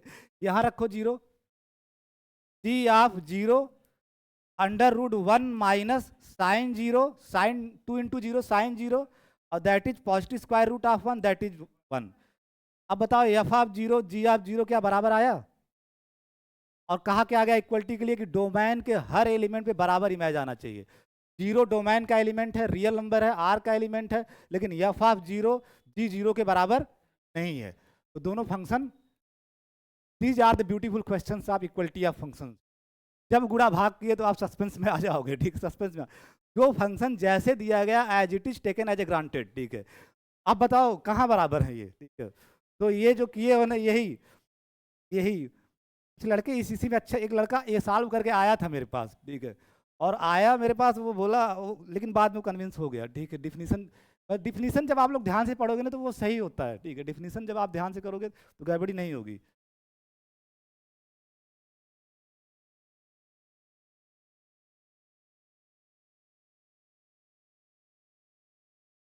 Since zero belongs to R, domain में जीरो है, ये तो किसी को आपत्ति नहीं है, जीरो रियल नंबर तो डोमेन में है ही, ठीक है। सिंस जीरो इन आर, मतलब दोनों फंक्शन के डोमेन में ये है, जीरो इन आर, ठीक।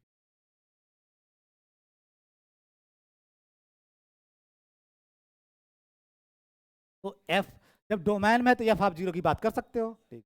डोमेन के हर एलिमेंट की इमेज देगा ना, तो एफ आप जीरो की बात कर सकते हो, और एफ आप zero is nothing but sine zero minus cos zero, that is zero -1, that is -1। और जी का भी डोमेन आर है, के भी डोमेन में जीरो आ रहा है, तो जी आप जीरो भी आप कैलकुलेट कर सकते हो, जो कि आपका होगा 1 minus sine 2 into zero, sine 2 into zero, that means 1 minus sine zero, that means 1 minus zero. और आप कह रहे हो पॉजिटिव स्क्वायर रूट लेना है, 1 1, ठीक है, 1।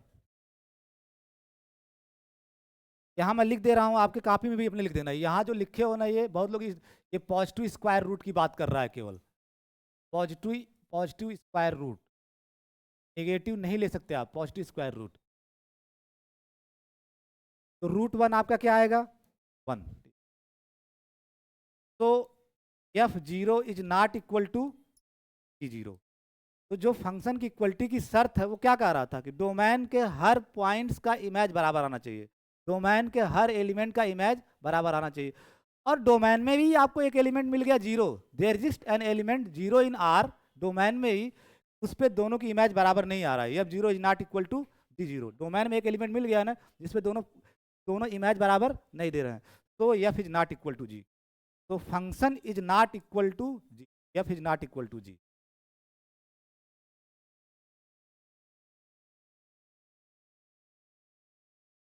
ठीक, यहां तक सही है।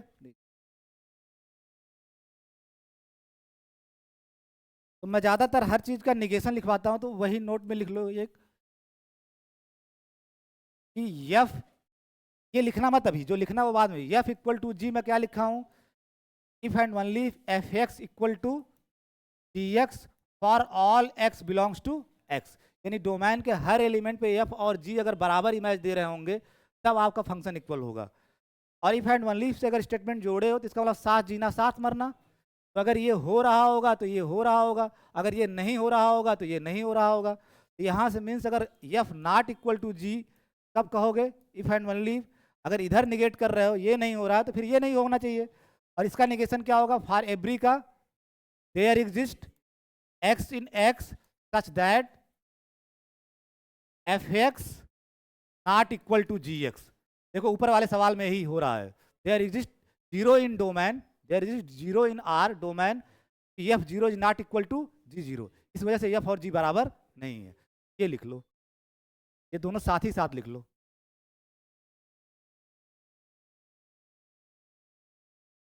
दो फंक्शन इक्वल नहीं होंगे अगर डोमेन में एक एलिमेंट मिल गया जिसपे इमेज बराबर नहीं आ रहा है। अब देयर एग्जिस्ट का मतलब एटलीस्ट होता है एक, हो सकता है 2 4 5 6 मिल जाए, उससे क्या फर्क पड़ता है, लेकिन कम से कम एक मिल गया। अगर डोमेन में एफ एक्स बराबर जी एक्स नहीं हुआ तो दोनों फंक्शन बराबर नहीं होंगे, दोनों फंक्शन बराबर नहीं होंगे। और इसी वजह से ऊपर वाला फंक्शन बराबर नहीं है। ऊपर वाले फंक्शन में यही तो हो रहा है कि देयर एग्जिस्ट 0 इन डोमेन, यही चीज़ तो हो रही है। वहाँ x की जगह r है, दोनों फंक्शन का f और g फंक्शन का डोमेन क्या है, r। तो देयर एग्जिस्ट 0 इन डोमेन, तो ऊपर एग्जाम्पल लिखे हो, क्वेश्चन लिखे हो, उसमें यही तो हो रहा है, there exist 0 in domain r such that f0 is not equal to, यही बात तो हो रही है। और जो ही ये बात होगी तो इसका मतलब दोनों फंक्शन बराबर नहीं होंगे, यही बात तो वहाँ हो रही है। बहुत लोग यही नहीं समझ पाते कि इक्वल दिखाने के लिए क्या करना पड़ेगा और नॉट इक्वल दिखाने के क्या, इसी में परेशान रहते सालों साल। तो इसीलिए मैं निगेशन हर चीज़ का लिखवा देता हूँ। अगर इक्वल दिखाना है तो आपको ये दिखाना होगा x के हर एलिमेंट पे दोनों बराबर इमेज दिखना, और नॉट इक्वल दिखाना होगा तो एक एलिमेंट आपको मिल जाए, एटलीस्ट एक एलिमेंट आपको मिल जाए, एक एलिमेंट किसी तरह खोज लो कि जो डोमेन में हो लेकिन दोनों की इमेज बराबर न हो, दोनों की इमेज बराबर न हो, जैसा कि इस एग्जाम्पल में हो रहा है। इस एग्जाम्पल में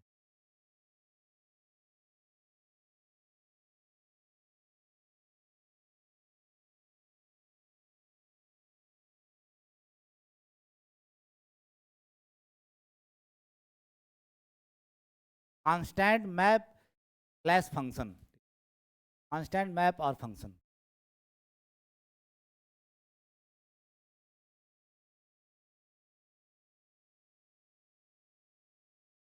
late x and y be two sets, let y not, एक y नॉट एलिमेंट ले रहे हो y में, y नॉट इन y। अब मैं यहाँ डायग्राम भी बना रहा हूँ, ये आपका x, ये आपका y। इसमें x में हमें नहीं पता कितने एलिमेंट हैं, लेकिन एलिमेंट जो भी हैं वो हैं, ठीक। y आपका ये है, इसमें एक एलिमेंट आप y नॉट फिक्स कर लिए, y नॉट, y नॉट। अब एक फंक्शन यह बना रहे हो x से y में जो x के हर एलिमेंट को y नॉट पे मैप कर रहा है, जितने भी एलिमेंट x में हैं सबको कहाँ मैप कर रहा है, y नॉट। यानी पूरा का पूरा x को उठा के फेंक दे रहा है y नॉट पे। तो मैं लैंग्वेज यूज करता हूँ, ये मैप क्या कर रहा है, पूरा का पूरा x उठा के कहाँ फेंक दे रहा है, वाई नाट पे। पूरा x उठाया, उठा के फेंका वाई नाट पे।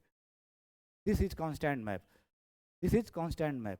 अब इसी को लिख दो लैंग्वेज में, तो let Y naught belongs to Y, a function f from x to y is called a constant function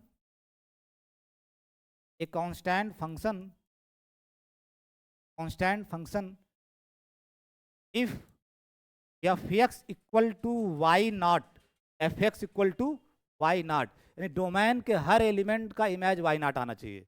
fx equal to y naught for all x belongs to x। यही तो आप डायग्राम में भी बनाए हो। यहाँ के हर एलिमेंट का इमेज y naught आना चाहिए, वही लिखा गया है। fx equal to y naught for all x belongs to x। हर एलिमेंट y naught पे मैप हो रहा है, हर एलिमेंट यहाँ का y naught पे मैप हो रहा है। ये डायग्राम पहले बना लेना, डिफिनीशन आप अपने मन से लिख सकते हो।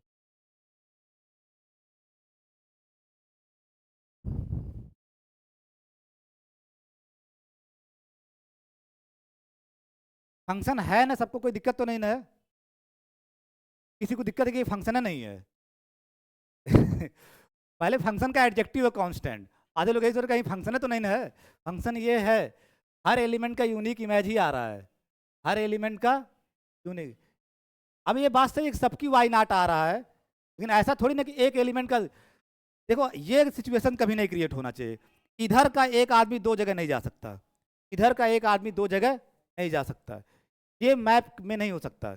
एक एलिमेंट, हाँ यूनिकनेस, इधर का सब आ सकता है एक जगह, इधर का सारा एक जगह भेज दो, क्या फर्क पड़ता है? इधर का सारा एक जगह भेज दो, ठीक है। इसको क्या बोलते हैं वो अलग आगे पढ़ोगे, लेकिन यूनिकनेस ब्रेक नहीं हो रहा। जो इसकी इमेज आ रही है केवल वाई नाट आ रही है, तो वाई नाट के अलावा और कुछ नहीं आ रही है। इसकी जो इमेज आ रही है वो वाई नाट आ रही है, उसके अलावा कुछ नहीं आ रही है। आ रही तो कांस्टेंट इमेज, और साथ साथ डोमेन के हर एलिमेंट की इमेज आ रही है। तो डोमेन का हर एलिमेंट का इमेज भी आ रहा है और यूनिक भी आ रहा है, तो ये फंक्शन है। और ये फंक्शन क्या कहलाता है? कांस्टेंट फंक्शन या कांस्टेंट मैप।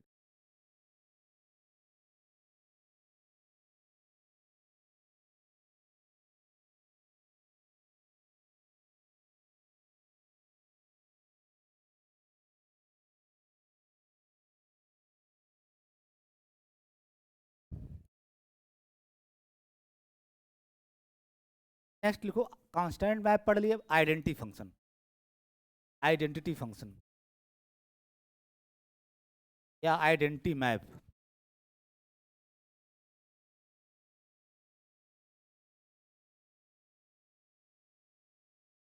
आइडेंटिटी फंक्शन या आइडेंटिटी मैप।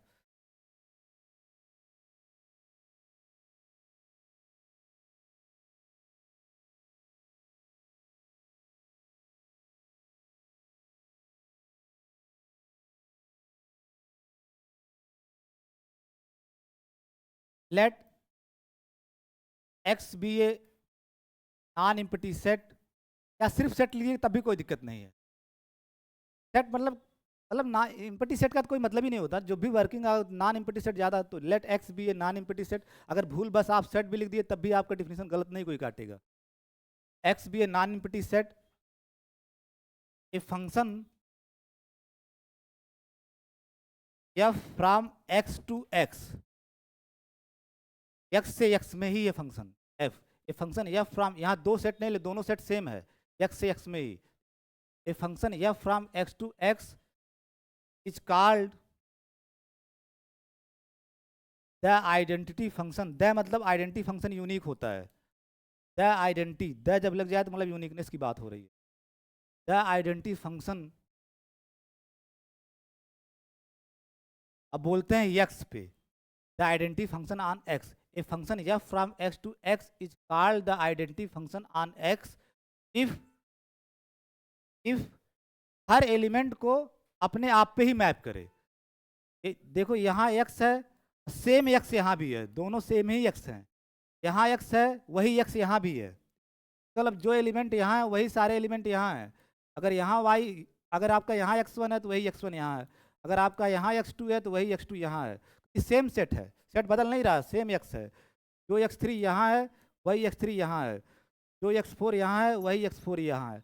आइडेंटिटी मैप, अब f जो है, f को आइडेंटिटी मैप बोलोगे नाम से स्पष्ट आइडेंटिटी, ठीक है, कि हर चीज को हर एलिमेंट को अपने आप पे ही मैप करे, हर एलिमेंट को अपने आप पे ही मैप करे, यानी x1 को x1 पे ही मैप करे, x2 को x2 पे ही मैप करे, x3 को x3 पे ही मैप करे, x4 को x4 पे ही मैप करे। तो आप क्या इसी चीज को जनरलाइज करोगे तो क्या लिखोगे, F X equal to X, F X equal to X, यानी हर एलिमेंट अपने आप पे ही मैप हो, F X equal to X for all X belongs to. यकीन मानो अगर ये तुम लोग एग्जाम में नहीं लिखे तो एक भी नंबर नहीं मिलेगा, ये हमेशा लिखना फंक्शन के लिए, क्योंकि डोमेन के हर एलिमेंट का इमेज मिलना चाहिए, फंक्शन की डिफिनीशन कहती है। क्योंकि मैं पढ़ता हूँ कॉपी में, बहुत लोग ऐसा गलती करते हैं, क्वांटिफायर पे वो बहुत ध्यान देते ही नहीं, इतना सबके कॉपी में रहता है, ये छोड़ दिए। और ये क्राइम है मैथमेटिक्स की दुनिया में, जो ये छोड़ा ना वो कहता हम तो सर आधा लिखे थे, आप दिए ही नंबर नहीं। मेन तो ये है ना कि एफ एक्स बराबर एक्स, अरे बेवकूफ़ तुमको कौन समझाया, मेन ये है, ठीक है, मेन ये है जो ये तुम छोड़ के चले आए हो, ठीक है, कि for all X belongs to domain, domain के हर एलिमेंट का इमेज एक्स आना चाहिए। ऐसे बतियाते हैं, इतना ही से तो छोड़ा था सर, ठीक है, इतना ही से छोड़ा था, आप नंबर काट दिए। मैथमेटिक्स में इतना सा जो तुम कह रहे हो ना, वो इतना सा इतना नहीं है, ठीक है, ठीक है, वो इतना है, ठीक है, इतना है, ठीक है। आपके लिए लगता है कि आप लोग बच्चे हो छोटे छोटे, लगता है कि आपकी भी शिकायत पे मुझे हंसी आती है, ठीक है, अच्छा, इतना सही है।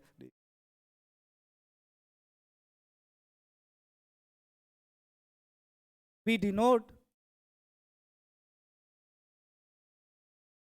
एफ, आइडेंटिटी फंक्शन के लिए एक स्टैंडर्ड नोटेशन है, we denote F by identity के आई से डिनोट कर देते हैं, आई, यानी we denote F by a function F from x to X is called the identity function on X. अगर एफ हर एलिमेंट को अपने आप पे ही मैप करे, हर एलिमेंट को अपने आप पे ही मैप करे, तो आइडेंटिटी फंक्शन बोलोगे। अब इस आइडेंटिटी फंक्शन को एफ से न डिनोट करके जनरली स्टैंडर्ड नोटेशन है, पूरी दुनिया डिनोट करती है, F by identity on X, identity on X, I लिखोगे सबस्क्रिप्ट में कैपिटल एक्स, सबस्क्रिप्ट में कैपिटल एक्स, 10 आई एक्स, अब एफ की जगह आई एक्स लिख दोगे, अब एफ को आई एक्स से डिनोट कर दिए ना, 10 I X is a map from x to X defined by I X, ये तो मैप एफ की जगह है, किसी एक्स की इमेज क्या देगा, खुद वही वही आई एक्स ऑफ एक्स, कुछ करना नहीं, जब एफ को इससे डिनोट कर दिए तो जहां जहां एफ है वहां वहां आई एक्स लिख दिए, I X of X equal to X for all X belongs to. तो एफ से ज्यादातर लोग आइडेंटिटी मैप को नहीं डिनोट करते, वो इस नोटेशन से डिनोट करते हैं, आई एक्स, आई एक्स। तो बताओ फिर ये क्या होगा,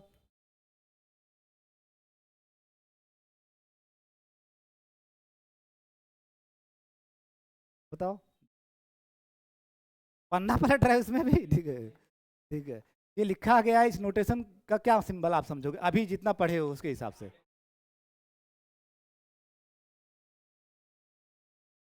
हाँ, यानी this is symbol, this is stand for map from,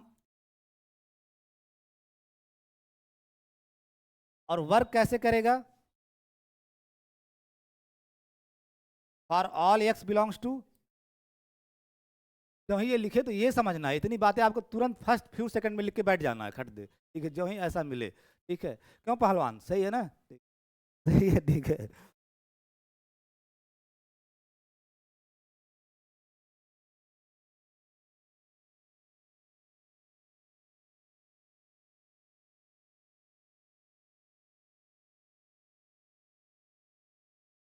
पानी वानी पी लो थोड़ा सा, अब नए नए तो कॉन्सेप्ट थोड़ा सा, पहले तो आपको बड़ा आराम आराम से मिठाई खिलाया जाता है, आप धीरे धीरे आगे बढ़ोगे, ठीक है। इंक्लूजन मैप, इंक्लूजन मैप या इंक्लूजन फंक्शन, इंक्लूजन फंक्शन। अच्छा 5 मिनट के तुम लोग ब्रेक ले लो बीच में, फिर पढ़ाता हूँ, ठीक, 5 मिनट का ब्रेक ले लो फिर।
चलो ठीक है, अब नए सिरे से फिर लगो inclusion map.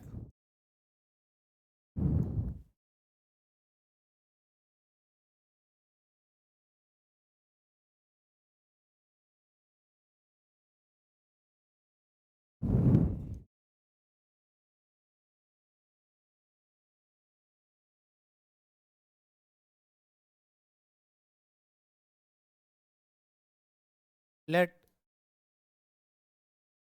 x be a set and a be a subset of x। जो मैं लिखता हूँ उस पर लिखते समय आप थोड़ा विचार भी किया कि क्या ये लिख रहा है बंदा, ठीक है। Let x be a set and a subset of x, make this diagram, this is x, this is x, same x, और आप कह रहे हो कि a x का सबसेट है, मीन्स इसके अंदर कहीं a होगा, a इसके अंदर होगा, ठीक है, a x का सबसेट है। अब एक मैप जो a से x में होगा, पूरे x से x में नहीं, a से x में, इस सबसेट से, ये सबसेट है, सबसेट से a से x में मैप, a से x में मैप, और इसको डिनोट करोगे आई ए से, स्मॉल आई सबस्क्रिप्ट में a, स्मॉल आई सबस्क्रिप्ट में a, और ये क्या करेगा कि जो भी यहाँ एलिमेंट a होगा a में, जब कह रहे हो ये मैप a से x में है, इसका डोमेन a हो गया, तो डोमेन के जो हर एलिमेंट का इमेज देगा वो आएगा तो x के अंदर ही आएगा, अंदर ही, लेकिन इमेज जो देगा जैसे आइडेंटिटी देता था वैसे ये भी देगा, a को a पे ही मैप करेगा, a को a पे ही मैप करेगा, ठीक है। यहाँ कोई भी एलिमेंट जैसे b पकड़े, बस a के अंदर है तो b को b पे ही मैप करेगा। तो मीन्स जो इंक्लूजन मैप है, इंक्लूजन मैप अगर ध्यान से देखो तो इंक्लूजन मैप क्या है, सबसेट से, x के सबसेट से सुपरसेट में, ये तो हुआ सबसेट से सुपरसेट में, वर्किंग वैसे ही है जैसे आइडेंटिटी मैप वर्क करता है, जैसे आइडेंटिटी मैप हर एलिमेंट को अपने आप पे ही मैप कर रहा है। अब आपका प्रश्न ये हो सकता है कि सर जो आई ए के द्वारा ए की इमेज आ रहा है और आप कह रहे हो ए पे ही मैप कर रहा है, तो क्या ये ए गारंटी एक्स में होगा? आप ये कह रहे हो ना कि ए पे ही जा रहा है, बी पे ही जा रहा है, तो क्या गारंटी है कि ये एक्स में होगा? होगा, ऑफ कोर्स होगा, क्योंकि ए सबसेट है एक्स का, ए सबसेट है एक्स का, तो जब ए में है और ए एक्स का सबसेट है तो ये भी एक्स के अंदर ही रहेगा, ये भी एक्स के अंदर। इंक्लूजन मैप थोड़ा जानना है, क्योंकि आगे जब आप मैथमेटिक्स पढ़ोगे सेकेंड ईयर में तो बार बार इंक्लूजन मैप, आइडेंटिटी मैप उतना इंपॉर्टेंट नहीं है, लेकिन इंक्लूजन मैप समझना बहुत जरूरी है। इंक्लूजन मैप क्या होगा? किसी सेट के सबसेट से उस सेट में, किसी सेट के सबसेट से उस सेट में, वर्किंग कैसी होगी? आइडेंटिटी मैप जैसी ही होगी, आइडेंटिटी मैप जैसी ही होगी, ठीक है। तो ए मैप या फंक्शन जो भी आपको प्यारा लगे, ठीक है, A map function I subscript A, I subscript A, I stand for inclusion, I stand for inclusion, और ए से एक्स में है तो ए लिख रहे हैं यहाँ पे, ठीक है। इंक्लूजन कहाँ से कहाँ है ये, ठीक, तो I if map slash function I A मतलब मेरे पास चले मत आना तुम लोग, ठीक है, आइए, ठीक है, आइए मतलब एक आध लोग उठ के चले आए, ठीक है, आइए तो मतलब आइए मतलब आई ए, ठीक है, आई सबस्क्रिप्ट ए, ठीक ये ए से किसकी खांसी थी भाई, ये देखिए ए से एक्स में मैप होगा, A map I A from A to X defined by I A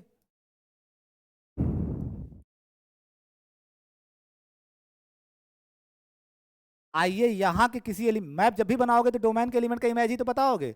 आइए ऑफ ए यहाँ का एलिमेंट है, ये मैप वहीं करेगा ए पे ही, ए पे ही। I A of A equal to A for all A belongs to domain, हमेशा डोमेन लिखते हैं, for all A belongs to A is called the inclusion map, the inclusion map on the set A, on A पे inclusion map कहलाएगा, subset पे, और इसीलिए subscript में ए लिख भी रहे हो। इंक्लूजन मैप और आइडेंटिटी मैप में थोड़ा सा फर्क है, वो फर्क आपको महसूस हो रहा है? आइडेंटिटी मैप भी हर एलिमेंट को अपने आप पे मैप करता है, हर एलिमेंट को अपने आप पे मैप करता है, लेकिन वो पूरे एक्स से एक्स में होता है, पूरे एक्स से एक्स में होता है। इंक्लूजन मैप भी हर एलिमेंट को अपने आप पे मैप कर रहा है, लेकिन वो पूरे एक्स से एक्स में ना होकर के क्या है, एक्स के सबसेट से एक्स में है, एक्स के सबसेट से। ए एक्स का सबसेट है और उस सबसेट से सेट में है, ए एक्स का सबसेट है, सबसेट से सेट में आई है। वर्किंग आइडेंटिटी जैसा ही है। अगर मैं आपसे पूछूं कि कौन किसका पर्टिकुलर केस है, तो थोड़ा बुद्धि लगा के बताना, ये तुम्हारे लेवल पे थोड़ा अच्छा क्वेश्चन है, नहीं बता पाओगे तो कोई दुखी होने की बात नहीं है। इंक्लूजन मैप और आइडेंटिटी मैप में कौन किसका पर्टिकुलर केस है, या कौन किसको इंप्लाई कर देगा?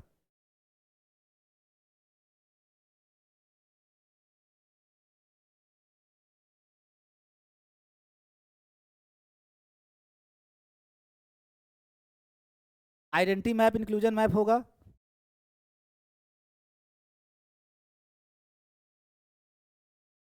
इंक्लूजन मैप आइडेंटिटी मैप हो जाएगा। हाँ, ए बराबर एक्स ले लिया जाए तो इसका मतलब, अगर क्योंकि आप कह रहे हो ए सबसेट ऑफ एक्स है, ए सबसेट ऑफ एक्स है, तो एक्स का सबसेट तो एक्स भी हो सकता है, और जब यहाँ एक्स ले लोगे तो आइए आपका आइडेंटिटी मैप ही तो बन जाएगा। इसका मतलब ये जनरल है उसका, ये general identity map is a particular case of this, identity map is a particular case of this. मैं दिखा दे रहा हूँ क्यों पर्टिकुलर केस है। टेक, लिख भी लो, take A equal to X, क्योंकि एक्स का सबसेट ए है और एक्स का सबसेट एक्स भी तो है, ठीक है, एक्स का सबसेट एक्स भी तो है, तो take A equal to X, ठीक है, टेक ए इक्वल टू, आप कह रहे हो कि ए एक्स का सबसेट है, ए पे बस इतनी तो कंडीशन है, ए एक्स का सबसेट, ऐसा तो बोल नहीं हो कि प्रॉपर सबसेट है, ऐसा कहीं कुछ बोला हूँ, ए एक्स का सबसेट है, इसका मतलब ए पूरा एक्स भी ले सकते हो, ए पूरा एक्स भी ले सकते हो। तो जब आप take A equal to X ले लोगे तो आपका इंक्लूजन मैप आई ए क्या हो जाएगा, आई ए इक्वल टू क्या हो जाएगा, आई एक्स, ए की जगह एक्स लिख दिए, और ये कहाँ से कहाँ होगा, ए से एक्स में, और ए आपका एक्स हो गया तो एक्स से एक्स में, एक्स से एक्स में, सिंपल सा बस लिखते जाओ, जहाँ ए है वहाँ एक्स लिख दिए, ठीक है। तो आई ए इक्वल टू आई एक्स, और ए की जगह भी एक्स लिख दिए, एक्स गिवन बाई या defined by, defined by work कैसे करता है, वर्किंग भी आपको पता है, वर्किंग भी तो आपको दे रखी है, ठीक है। तो I X of X equal to X, I X of X equal to X for all X belongs to X. और ये आपका देखो तो ये आई एक्स है क्या, आइडेंटिटी मैप, एक्स से एक्स में मैप हो गया, सेम सेट से सेम सेट में मैप हो गया, और हर एलिमेंट को सेम पे ही मैप कर रहा है, ठीक है। This is nothing but identity map I X, ऐसे तीर बना के लिख देना, आई एक्स जो स्मॉल आई एक्स लिखे हो वो आई एक्स ही हो गया आपका, at the comma the identity map, comma लिख के the identity map, identity map, और आप लोग अच्छा बताए तो मतलब समझते हो, the identity map on X, इसका मतलब आइडेंटिटी मैप इंक्लूजन मैप का एक पर्टिकुलर केस है। तो जनरलाइजेशन कौन हुआ, इंक्लूजन मैप जनरलाइजेशन है, इंक्लूजन मैप जनरलाइजेशन है, उसका पर्टिकुलर केस एक आइडेंटिटी मैप है। तो दिस सोच दैट, यानी जो डिस्कशन लिखे हो, ये यहाँ से जो डिस्कशन लिखे हो यहाँ से, यहाँ से, ये तो डिफिनीशन खत्म हो गई इंक्लूजन मैप की, इसके बाद से जो लिखे हो इन्वर्टेड कामा, तो दिस सोच that, this shows that the identity map, the identity map is a particular case of, is a particular case of, is a particular case of the inclusion map।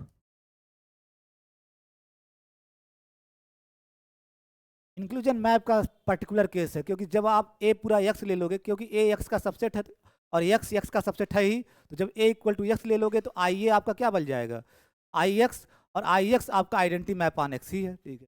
इसका मतलब identity map जो है वो inclusion map का particular case है। तो अगर आप कह रहे हो आइडेंटिटी मैप इंक्लूजन मैप का पर्टिकुलर केस है, तो जनरलाइजेशन किसको कहोगे, inclusion map, that means that is full stop के बाद अर्थात that is inclusion map, inclusion map is the generalization. अगर आप अपने लेवल पे अगर आप 60-70% भी समझ रहे हो ना अपने लेवल पे, बहुत बड़ी बात है। ये सारे लोग बताते नहीं हैं, लिखवा डिफिनेशन चले जाते हैं। लेकिन मैं भी करेज करता हूँ, हिम्मत करता हूँ कि कठिन सी कठिन चीज़ें आपको समझाने की कोशिश करता हूँ कि आपको दिखे कि आइडेंटिटी मैप और इंक्लूजन मैप में क्या कोरिलेशन है। तो identity map is a particular case of inclusion map. कैसे? जब ए इक्वल टू एक्स ही ले लोगे, ए इक्वल टू एक्स ही ले लोगे, ठीक है, तो आपका वही इंक्लूजन मैप आइडेंटिटी मैप बन जाएगा। वही इंक्लूजन मैप क्या बन जाएगा? Identity map. इसका मतलब आइडेंटिटी मैप एक पर्टिकुलर केस है इंक्लूजन मैप का। अगर ये पर्टिकुलर केस है तो इंक्लूजन मैप आइडेंटिटी मैप का क्या कहलाएगा? जनरलाइजेशन, ठीक है। That means that is inclusion map is the generalisation,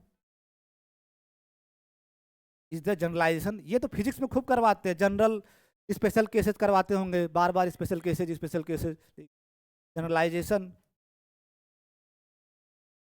inclusion map is the generalization of the identity map.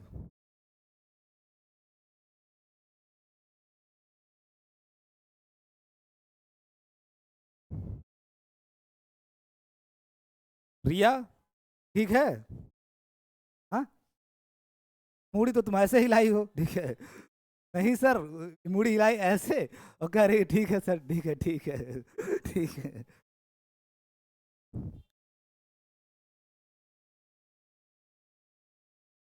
CC वाले घबराए क्यों रहते हैं? ठीक है, मस्त रहा करो, ठीक है। ऐसा कौन, असल बात वहाँ थोड़ा डर का माहौल ही बनाया जाता है, ठीक है। इतना कोर्स भगाओ, कोर्स भगाओ, कोर्स भगाओ, ठीक है, उसी में सब परेशान रहते हैं, ठीक है। वहीं में परेशान, एक आध तो ऐसे मतलब लगता है कि मतलब ये तो मान लो इनका, ये तो थोड़ा समझ गए हैं वहाँ का। तो एकदम बिगनर आए हुए हैं वो तो एकदम पागल हो जाते हैं सब, ठीक है। कि जहाँ जा रहे हैं फिजिक्स में वहाँ भागम भाग मचा हुआ है, फिर केमिस्ट्री में वहाँ भागम भाग मचा हुआ है। आज वहाँ वहाँ भी कोई एक्स्ट्रा क्लास बुलाया है आज भी, ठीक है, सैटरडे को भी एक्स्ट्रा क्लास बुला रहे हैं, ठीक है। सैटरडे।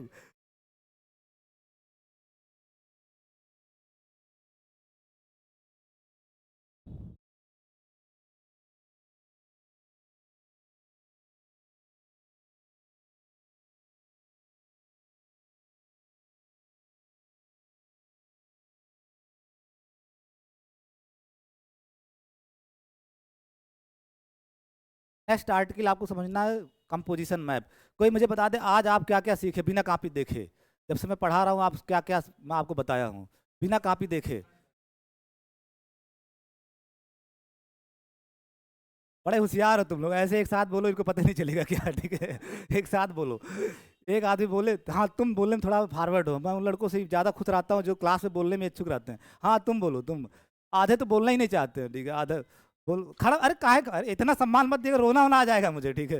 रोना वहीं बैठ के बताओ, ठीक, वहीं बैठ के बताओ, ठीक है। हाँ, फंक्शन की डिफिनीशन, कुछ टर्मिनोलॉजी ऐसे साठ में बोला करो, कुछ टर्मिनोलॉजी उससे रिलेटेड, ठीक है।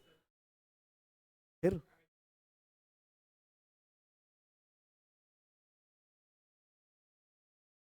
अच्छा ठीक है, इनका नंबर खत्म, ठीक है। तुम बताओ, तुम बाद में आए हो, तुम बाद में आए हो। अब बताएगी माजिया, ठीक है। माजिया बताओ क्या क्या सीखी हो? हम्म,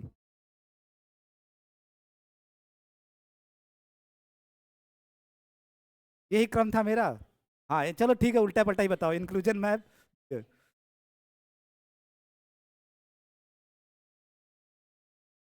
अभी देखो एक लड़का अभी पूरा सही से बताया, तुम बताओ तो, तुम बताओ अभी, देखो सही से बताओ, ये होता है attention, attention in the class, ठीक है, अटेंशन इन द क्लास। अभी वो पूरा बताएगा वो, ठीक है, बताओ तो। हाँ, हाँ तुम्हारी ये स्टाइल मुझे बहुत पसंद आती है, जो जेब में हाथ डालते हो। ऐसे हमेशा सबसे बात करना, ठीक है, जेब में टसन कसम खत्म खत्म नहीं होना चाहे जो हो। मेरी तरह जेब में हाथ डाला रखो, और कोई भी हो अपने आप में ऐसे ही बात करना है। आधे लोग ऐसे हो जाते हैं, ठीक है, ऐसे कुछ ऐसे हो जाते हैं, बक गए कहे के कॉन्फिडेंस लेवल तू अपना लूज कर रहे हो। कौन सा ऐसा तोप है? जिससे भी बात करो ढंग से बात करो, चाहे जो हो, ठीक है। हाँ गलत मत हो, रिस्पेक्ट देना अलग चीज़ है, लेकिन रोना गाना अलग चीज, रोना गाने वाली स्थिति नहीं होनी चाहिए, ठीक है। जेब में हाथ रखे रहो, ठीक है, जेब में हाथ रखे रहो। बताओ, ठीक है।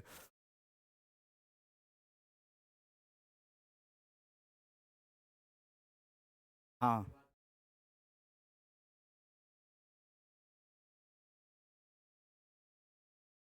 देखो कितना सही बताया। जैसे लग रहा है यही पढ़ाया आज की क्लास, ठीक है, आज की क्लास यही पढ़ाया, 1 by 1 सब कुछ सही सही बता लेगा कि ऐसे ऐसे। इसने सबसे बड़ी बात जानते हो क्या बताया, कि आप रिलेशन से जनरलाइज किए फंक्शन की डिफिनीशन, जो ज़्यादातर लड़के नहीं बताते। आप पहला डिफिनीशन बताया है फंक्शन का, ठीक है, फिर ये बताया है, फिर ये बताया है, फिर तो इसमें तो कुछ बात है, तो ये कुछ तो करेगा। अब कुछ करेगा, अब क्या करेगा, लेकिन कुछ बड़ा करेगा, ये मैं जानता हूँ, कुछ बड़ा करेगा, ठीक है। बैठ जाओ, ठीक है, बैठ जाओ। कंपोजिशन ऑफ मैप्स, एक्चुअल में आप लोगों की जो ट्रेनिंग हो रही है ना, वो क्लास 9 से गड़बड़ हो रही है। कोचिंग जो 9 से पढ़ाना चालू कर दे रहे हैं गार्जियन, ठीक, ये सबसे खतरनाक चीज़ हो गई है, ठीक है। मैं भले कोचिंग फील्ड में हूँ, लेकिन मैं कभी भी नहीं कहता हूँ, अगर आपको क्लास में समझ में आ रहा है तो डोंट रीड, ट्यूशन नहीं पढ़ना चाहिए आपको कभी भी। क्योंकि ये ट्यूशन वाले क्या करते हैं, जैसे ये तुरंत मैं लिखा कि नहीं, सी लिखा, अगर मैं सी लिखा और बोल दिया कंपोजिशन, तो मेरा ओ अभी चल रहा है, उनका SITION लिखा जाता है, ठीक है। इसका मतलब वो क्लास में समझने से ज़्यादा लिखने में बिजी हैं, ठीक है, कि सब लिख के रख ले, फिर मौका मिलेगा तो पढ़ेंगे, कभी मौका मिलेगा तो पढ़ेंगे, ठीक है, मौका मिलेगा। तो let F from X to Y and G from Y to Z be two maps where X, Y and Z are sets.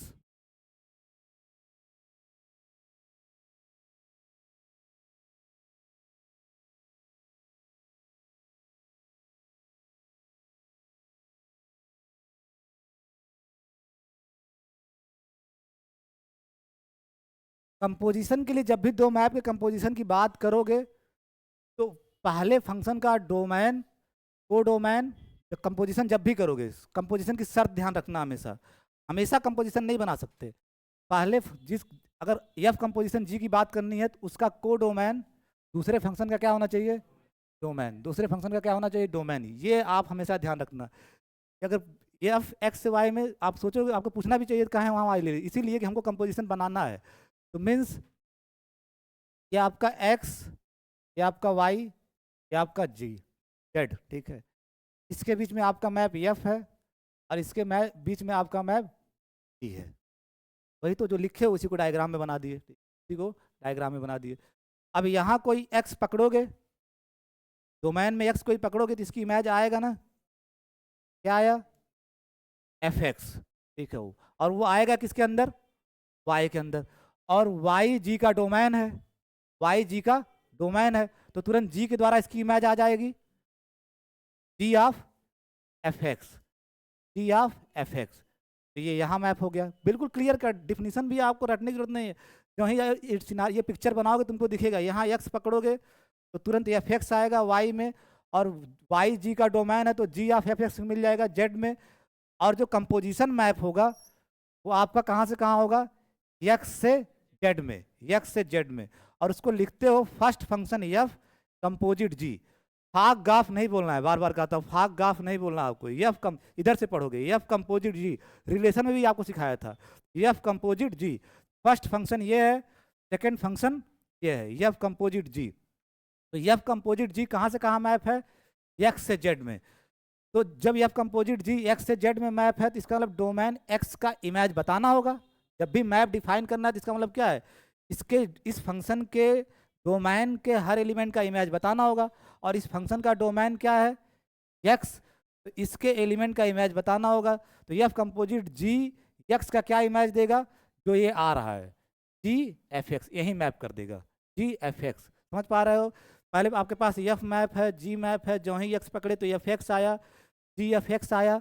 अब जी कंपोजिट एफ आपका मैप होगा एक्स से जेड में, एक्स से जेड में। तो यहाँ का कोई एलिमेंट एक्स कहाँ मैप होगा, तो जो उपलब्ध है उसी के सहारे डिफाइन करोगे, जो उपलब्ध है उसी के सहारे डिफाइन करोगे। तो ये जो आपका एफ कंपोजिट जी है, ये जो इमेज देगा यहाँ पे, एफ कंपोजिट जी मैप जो इमेज देगा एक्स का यहाँ पे, जिसको आप ऐसे लिखोगे F composite G of X, ऐसे तो लिखोगे जेड में, वो क्या होगा, नेचुरली बताओ क्या होना चाहिए आपके हिसाब से, यही तो कर सकते हो, उसके अलावा कोई चॉइस है। F composite G of X यही मैप होगा, F composite G of X यही मैप होगा। तो डिफाइन, अब ये जो देख लिए तो अभी इसी बात को लिख लो, define a function F composite G, define a function F composite G, define a function F और जी से एक नया फंक्शन डिफाइन कर रहे हो एफ कंपोजिट जी, read as F composite G, F composite जी कहां से कहां होगा, एक्स से जेड में, एक्स से जेड में। Define a function F composite G from x to Z, read as F composite G, defined by, define पहले ही लिख दिए हो तो दोबारा डिफाइन लिखने की जरूरत नहीं, define a function F composite G from x to Z by F composite G, F composite G किसी भी एक्स को कहाँ मैप करेगा वो सब पहले ही आप देख चुके हो, कहाँ मैप करेगा, एफ कंपोजिट जी किसी भी एक्स को कहाँ मैप करेगा वो देख चुके ना आप यहाँ से कि एफ कंपोजिट जी एक्स को कहाँ मैप करेगा, जी ऑफ एफ एक्स पे, जी ऑफ एफ एक्स पे equal to G of F X for all X belongs to X, for all X belongs to X, यही नेचुरल चॉइस, इसके अलावा कोई choice बनती ही नहीं है। कहीं एक्स पकड़ोगे यहाँ एफ एक्स आएगा, फिर जी एफ एक्स आएगा, तो एफ कंपोजिट जी एक्स को कहाँ मैप करेगा, इसी जी एफ एक्स पे मैप कर देगा, इसी जी एफ एक्स पे, और जी एफ एक्स आपका जेड के अंदर है भी, जी एफ एक्स जेड के अंदर है भी, तो हर एलिमेंट की यही। और आपको टीचर रटवा देता है बचपन में, पहले हाई ऑपरेट करवा देना फिर हाई ऑपरेट करवा देना, ये नहीं, वो यहीं से बनाया है, ठीक है, कि जी composite F composite G map आपका एक्स से जेड में है, किसी एक्स का इमेज क्या होगा ये कैसे डिसाइड करोगे, एफ कंपोजिट जी किसी एक्स का इमेज क्या देगा कैसे डिसाइड करोगे, तो जो उपलब्ध फंक्शन है उनका यूज करो, तो एक्स के द्वारा आपका एफ एक्स आ गया, ठीक है, और फिर जी के द्वारा एफ एक्स की इमेज जी एफ एक्स आ गया, इसका मतलब एफ कंपोजिट जी एक्स का मैप क्या देगा, जी ऑफ एफ एक्स। ऐसे समझा करो, रटा मत करो कि आधे लोग रट लेते हैं कि हाई से लिखा हुआ है F composite G of X तो लिख देंगे जी ऑफ एफ एक्स, ये कभी रटने की कोशिश मत करो, कहते हैं पहला फंक्शन ऑपरेट करा देंगे फिर दूसरा, मैं भी बोलूँगा बाद में, लेकिन डिफिनीशन आपको समझने की यही डिफिनीशन क्यों बनाई गई है, ठीक है। तो define a function F composite G from x to Z by this is called इसी को बोलते हैं composition of F and G, function F and G, composition of function F and G. तो ठीक है, अब इस पे ढेर सारे रिजल्ट इस पे किया जाएगा। केमिस्ट्री क्लास चलेगी क्या आज? मेरे को बताया गया था सिर्फ मैथ की क्लास चलेगी।